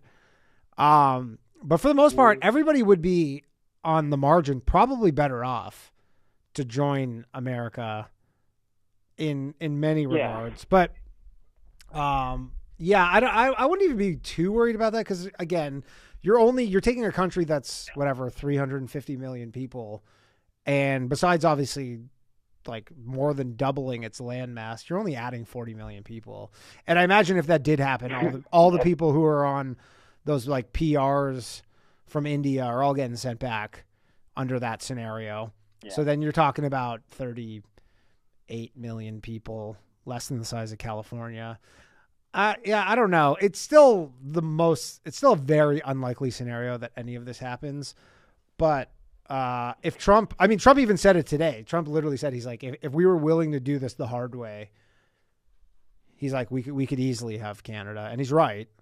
I mean, again, it's like, I think that's always been understood that, like Canada's military is a mess.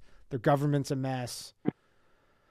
It could happen. But you know how we had to invest much in our military with America kind of backing us up. And actually, I was even kind of imagining a scenario where if Trump just decided we're not going to like protect you guys anymore. And honestly, I feel like it's almost odd that we just expect America to protect us when it's not really their responsibility. And yeah, but that's just a geographical thing. But that's like the only that expectation just arises because we're in this. Canada's in this fortunate geographical position where, again, like the only people who could invade Canada is America. Like nobody could invade Canada other than the United States. Russia, I mean. Yeah, but Russia still has to go through Alaska. I mean, can't really. And America wouldn't. Guess, like through Greenland or something, or not really. I mean, they wouldn't. I don't know if they'd go that route. Like, I don't. You know, like you're probably right. I'm very uneducated in this area, but I just feel like if Russia really wanted to, and if America's not going to protect us, I don't really see that much stopping. I mean, here's the thing. If Russia had a chance of taking us over, like if it looked like that was on the table where Russia was going to invade, then it would literally Canada would just say, "Hey, America, all right, we're going to join you," and then America would be like, "Knock it off," and Canada's ours now, and just that would be that. That's exactly where I was going to go with it, because I was going to say that's in that situation, I'd be like, okay, well, I'd rather be part of America than in Russia. And so hell yeah! I mean, it wouldn't even make sense. The geography is too spaced out for that to even make any sense. To be like territory that far away. Anyways, I gotta let you go, man. I got some more calls to get to, but appreciate you calling in. Thanks, man. I appreciate you. You're freaking awesome, dude. Thanks. Have a good one. All right, let's try and bang out a few more calls here. Thank you very much. And I'm gonna do this little Patreon 6-month membership giveaway shortly, so stay tuned. Do not go anywhere. Hello. You're on Low Value Mail. Yo. Hey, what's up? Yo. What's up, Danny? How's it going? It's going good. I just wanted to get your thoughts on the whole capitulation from Mexico and Canada. And I was listening to you talk right now. I think that Canada is going to be, if not just a state, it's going to be multiple states. But I mean, multiple states would make sense. I mean, I could see actually a scenario where if Trump squeezes the economy, because I don't know how much people know about Canada, but Alberta basically subsidizes, like they have transfer payments within the country where basically like it's kind of like similar to like a sports league where the high earning teams pay money to the shitty teams, right? Like right? Like and the WNBA. Or no, even the regular NBA. Like if you're the lowest salary cap team in the NBA, the highest salary cap, like that's what the luxury tax is in the NBA. Basically, you can spend over the luxury tax, and that money goes to those lower rung teams who probably live in markets where they could never have these super high salary caps just based on like geography and the economies they're in. But so Alberta, because they have so much oil, they send tons of money to all the other provinces. Like I think there's most provinces receive the payments. So I could see a scenario where Alberta, who already has a minor separatist movement, as does Quebec, even though Quebec is a net taker, they're the province that receives the most money. Alberta's the province that gives the most money. I could see Alberta being like, you know what, fuck this. We're tired of subsidizing the country. Like, you guys kind of treat us like shit. We don't like the way that the federal government is running things, and we just want to leave. And maybe America's like, well, you can join us, keep all your oil money and just join us like a state kind of thing. Because America doesn't do that as far as I know, like those transfer payments from state to state. I could see Canada fracturing in that way, where certain provinces, like Quebec and Alberta specifically, decide they don't want to be part of Canada anymore. And again, like Quebec did had a referendum in the 90s, and it was literally where they could. It was, I think, the votes to stay in Canada was like 50.1% to stay to like 40. Like it was so close, and all they needed was 50% of the vote plus one person, literally, to vote to leave, and then they would have left. And like if you have, say, two provinces that are in the middle, you know, not in the middle, but Alberta's out west, Quebec's in the middle. If those two provinces are like, we're leaving, then now the country's fractured enough because it now has these just gaps in it. And I could see things unraveling in that way. Because Canada, if Canada just lost Alberta and Quebec, it would just be, but Quebec has their whole French thing. So I don't know. This thing is still highly unlikely. But again, if you asked me 5 years ago, would any Canadians want to join America? Like it would have been zero, as close to 0% as possible 5 years ago. Now it's like 17%. So who knows what happens? I don't. Yeah, Alberta is where Jordan Peterson's from, right? Yeah, he's from northern Alberta. But again, they have like Alberta has tons of resources. They're like they could easily be a self-sustaining country with the amount of resources they have. And they're all it's a powerhouse. Yeah, and they're a conservative province.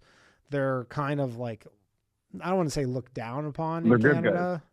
Yeah, but they're like, you know, the rest of Canada kind of treats them unfairly, I would say, considering they subsidize so much, so much of the country. Just like the rest of the conservative states in America are kind of looked down upon by the liberals, but at least they used to be. Yeah, they used to be. So I don't know. I could see that happening. I could see the territory. The single 51st state makes zero sense. That'll never happen. I think Trump's just saying that as a bit of a troll. He's saying that, and then I think he's also just saying that to maybe potentially lay the framework for some other arrangement in the future. Yeah. Well, what do you think about the guy Pierre Polivier? I personally like him, but I was just like reading one of his tweets that he put out, like talking about like what needs to be done to kind of counteract or basically negotiate with Trump. And I was just like reading it because I like the guy, but I was just like, man, what if what if Canada ceases to being a country and the poor guy never got the chance to go in and fix what Trudeau?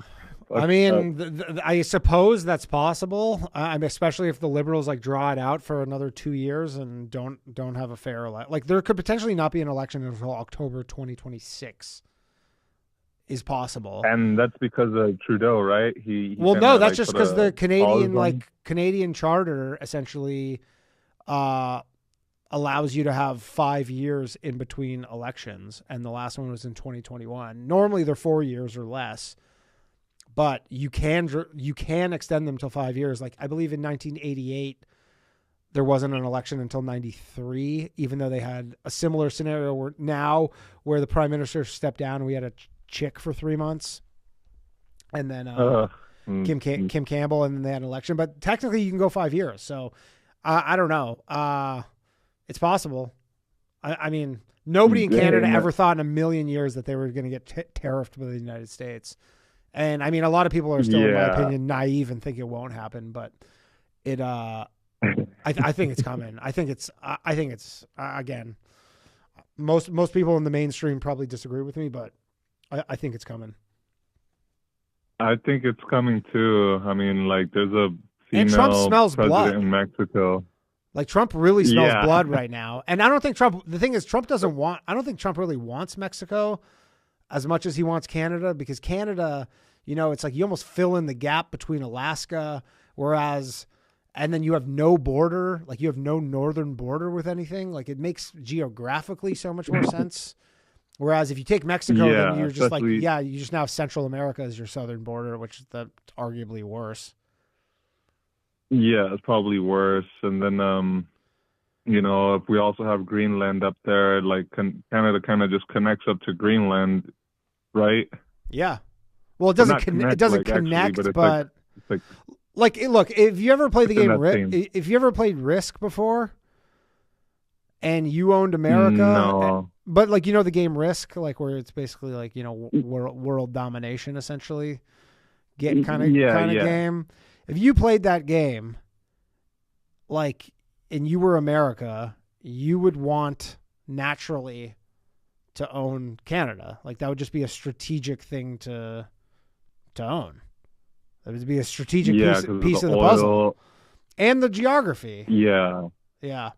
Anyways, sorry, I gotta let you go. Just I gotta get a couple more. I got one question. Yeah, go ahead. Go ahead. Yeah, go. I got 2 free tickets to a LA Kings hockey game. It's gonna be my first time going to to a hockey game. Nice, and man. There's Hockey's 3 the choices. best. I can either go see them.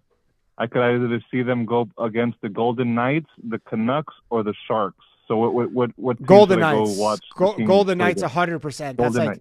That's the Golden Knights are the best team of the 3. Golden Knights are a great rivalry with the Kings. Sharks stink, although they have pretty exciting rookie Macklin Celebrini, and the Canucks are meh. I wouldn't take the Canucks. I would take the Kings. Golden Knights it is. I'll try calling in at the bathhouse tomorrow to get a few more. Hell yeah. Yeah, and let me know how the game goes. You'll love it. All right, for sure. Take it easy. Take it later. All right, we're going to take a couple more calls, and we're going to wrap this up. We're going extra overtime. I got to get home, though. My fucking dog hasn't eaten dinner. Don't ask me why. He doesn't really eat, and he's so picky. He's a little piece of shit. And my wife's away, so I'm a single dog dad right now. Okay, you're not picking up here. No. All right. We'll try this one.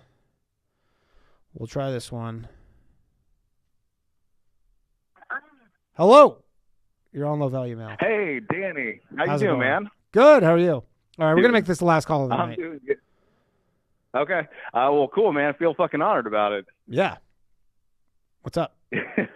All right. Yeah. So, hey, man, a lot of uncertainty going on in the world right now, obviously with Canada and Mexico and all these tariffs and all that bullshit. I'm not going to say on what side I'm on in this shit. I feel like people are probably just kind of holding back on the question everyone wants to know. What does this do with WNBA expansion in Canada? Toronto has a team next year. Yeah, but what's this going to fucking do to it, Danny? Is this ruining it for us? Nah, I don't think so. I mean ruining. I don't know what you mean by ruining or for us. Are you a big WNBA fan? I mean, you don't think they're just going to sweep the legs on it? Show us it. I mean, listen. Right now, the WNBA is hotter than ever in America. We got Caitlin Clark. We got Angel Reese. We got. There's AJ other Wilson. ones. There's other ones that are good too. AJ Wilson so or whatever it is. Aja Wilson, look at you. This is why I called you, buddy. Yeah. You're a WNBA guy. So, False. We're trying to expand throughout the world here, trying to get this fucking recognized.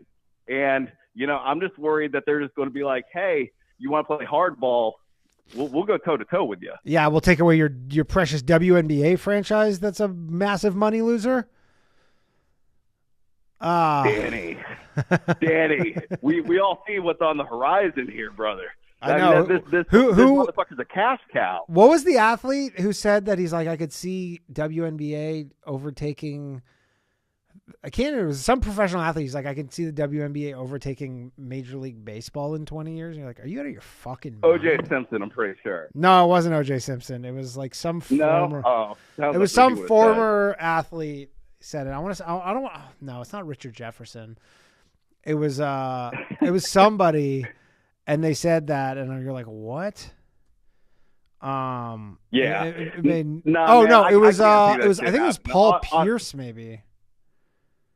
Yeah, he said some pretty ridiculous. Paul shit. That Pierce sounds or like Paul Kevin? Pierce Cam or Newton. like No, Kendrick sorry, Perkins would say. sorry, Paul Pierce. It was Cam Newton said that, and you go, dude, you have fucking CTE. Yeah. It's Okay. never Well, happened. Paul Pierce, Cam Newton, and Kendrick Perkins are all in that boat where they just say like the dumbest shit. So. Yeah. No, it was Cam Newton. He said that, and you're like, there's zero chance. Hey, so got a quick question for you, man. So, like, obviously, with the past election back in November, and the Democrats severely underperforming, And a big reason for it was clearly identity politics, was clearly the fact that there's a lot of obnoxiousness on the left as far as superiority, elitism, all that shit. And you're seeing like them double down on that right now. Yeah. Like just through like X and Reddit and just like the party. They had the DMC committee thing the other day where like they did the whole equality thing and like they're like what is it? Why don't they recognize like where they like went wrong and like where they need to correct this? Because then what are they? Don't, like, honest question is, I don't know. Is if they just are like, okay, we're common sense now, then you're like, okay, well then you're the Republicans. Like, what are you? Yeah, but I mean, I think it goes beyond identity, though. That's the thing. Like, they're so strung on this shit that they can't realize that they lost because of that, and they can't like negotiate with themselves to be able to push policy because they're so strong on the fact that they need to be, part of like the woke party when it comes to all the ideological things that they're trying to push. And you just figure after you saw that. You lost all the swing states. You lost the popular vote. Like to a guy that like if you put anyone up there that was like not Kamala Harris, you're probably fucking winning. Probably. And you know so what? like, I will say this actually because as bad as they lost, like they didn't actually lose that badly. Like what was the final tally? I couldn't tell you. I know what you mean, though. It wasn't like a complete like they blowout. didn't like everybody was like, Trump wanted like 312 to 200. Yeah, like here. Let's see, election 2024. It was 312-226. So they got killed in the electoral college. It was 77,300,000 votes to 75 million for Kamala Harris. So they only won by 2.3 million votes. Obviously, the electoral college is the game, but like. For example, if Trump does this trade war and it doesn't work out and they are like deporting people and everybody's watching this on TV and they're like, you know what, this isn't really what I signed up for. They could easily, with the exact same platform that they ran on this year, flip it back in their favor. So honestly, like they have a strategy where they could just sit back, change nothing, and maybe just Trump fumbles enough. Because he's taken so many fucking home run swings where like, they're like, yeah, maybe he just kind of does this to himself. We only have to swing like, maybe 4 or 5 million voters, which is not that crazy. And then they're back in the saddle. But again, I don't know. Like, yeah, I guess I was looking at it from more of a blowout from like a momentum standpoint. Yeah, from a momentum standpoint. You saw but even Biden, who was not popular previously, just absolutely waxing the floor with Trump. And then going from him and whether they kept him in the race too long, I think most people can agree with that shit. Yeah, for sure. And then just like going to the point where like, they put up Kamala, this, the diversity is the big thing that they ran on. The one big mistake, and I mean, they got to admit it, is like they just ostracized fucking the white male vote. For sure.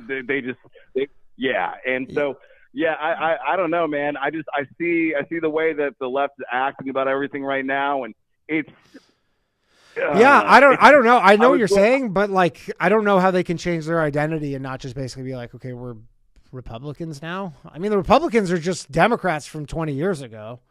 So no doubt. Yeah. I don't really know. They no, kind of 100%. painted themselves in a corner. I don't know. Maybe they're like, yeah, we'll just, hopefully we can pick up. Yeah. I don't know, man. The only way I can explain it is that they're just so fucking unlikable. I mean, you look at it and they're basically rooting against the USA at this point. Yeah. And it just in the way that they just don't want anything to succeed. Yeah. I get if you don't agree with it, and that's fine. It's like, hey, like you don't want to do it this way. I get it. Like this is what the country voted for. But they're actively rooting for the downfall of all these policies. And they don't understand that, like, the people that don't really care about politics, just normal people that aren't on X every day. And yeah, I mean, I've said it a million times. Like, all they had to do to avoid all of this stuff that's happening right now is just be kind of normal, and they couldn't do exactly. That. Yeah, they couldn't do that. Anyways, man, I gotta let you go. I gotta wrap this thing up. But thank you for calling. For sure. In. Hey, who's Appreciate winning the you WNBA championship this year? Good luck, dude. All right, that has been the show. Other than spin the wheel, 6-month Patreon.com membership up for grabs. who's going to win. And if you win it, please, we're going to shuffle this a few times. Please hit me up. If you're already a Patreon membership, message me and I will up your membership by 6 months. And this is courtesy of Jan. And the winner is Stealth Chaos. One of the final super chats of the night. Pulls it off. Stealth Chaos actually dropped a super chat in a currency which yen, I believe. 500 yen? Is that what that is? I don't accept yens. But he says, hi, Danny. Gavin Newsom just caught stealing donations to fire victims. I'll have to check that out. Iron Man Bill, fuck is real with a cactus with BB pushing. I don't know what that means. Iron Man also says the Bolshevik Revolution were all small hats. I believe that's correct. Max Headroom says this guy found Danny's early life section. Stay away. All right, everybody. Fun show tonight. That has been it, though. Thank you, everybody, for tuning in. I appreciate you all. Appreciate everybody watching over on Rumble. We got almost 500 of you on Rumble. Thank you very much. If you want to support the show, you get an extra audio episode a week, and you can win $500 of my money. Win Ben Stein's, Danny Stein's money. Once I hit 500 subs, you can sign up for $5. Patreon.com/lowvaluemail. That's been the show. Check out an all-new episode of The Bathhouse, the funniest call-in show that exists in the world. I guarantee you, if you've never caught an episode, it is the best. I have the best time doing it. I know you'll have the best time watching it if you've never caught an episode. And we'll be back tomorrow night, 9 p.m. from the Stand Comedy Club Green Room. Shout out to the dog, Nick Rochefort, for coming on, taking all your questions, talking about real estate. That has been the show. I got to go get to my dog. And not figuratively my dog. My literal dog is sitting at home. Motherless. No, she's just in Florida. She'll be back. All right, everybody. Thank you very much. Catch you all soon. Have a lovely evening. Good night.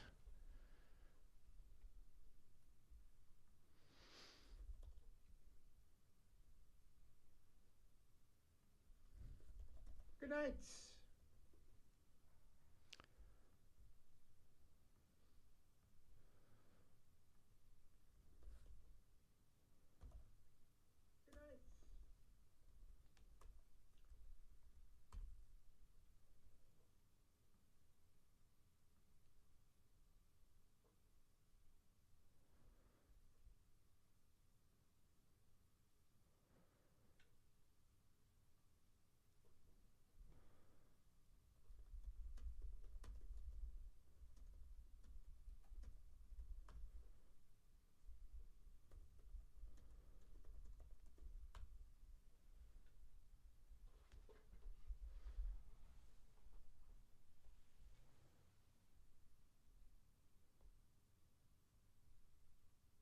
Oh, I'm retarded. I've just been sitting here, huh? That makes sense. All right. Well, now this is the actual end.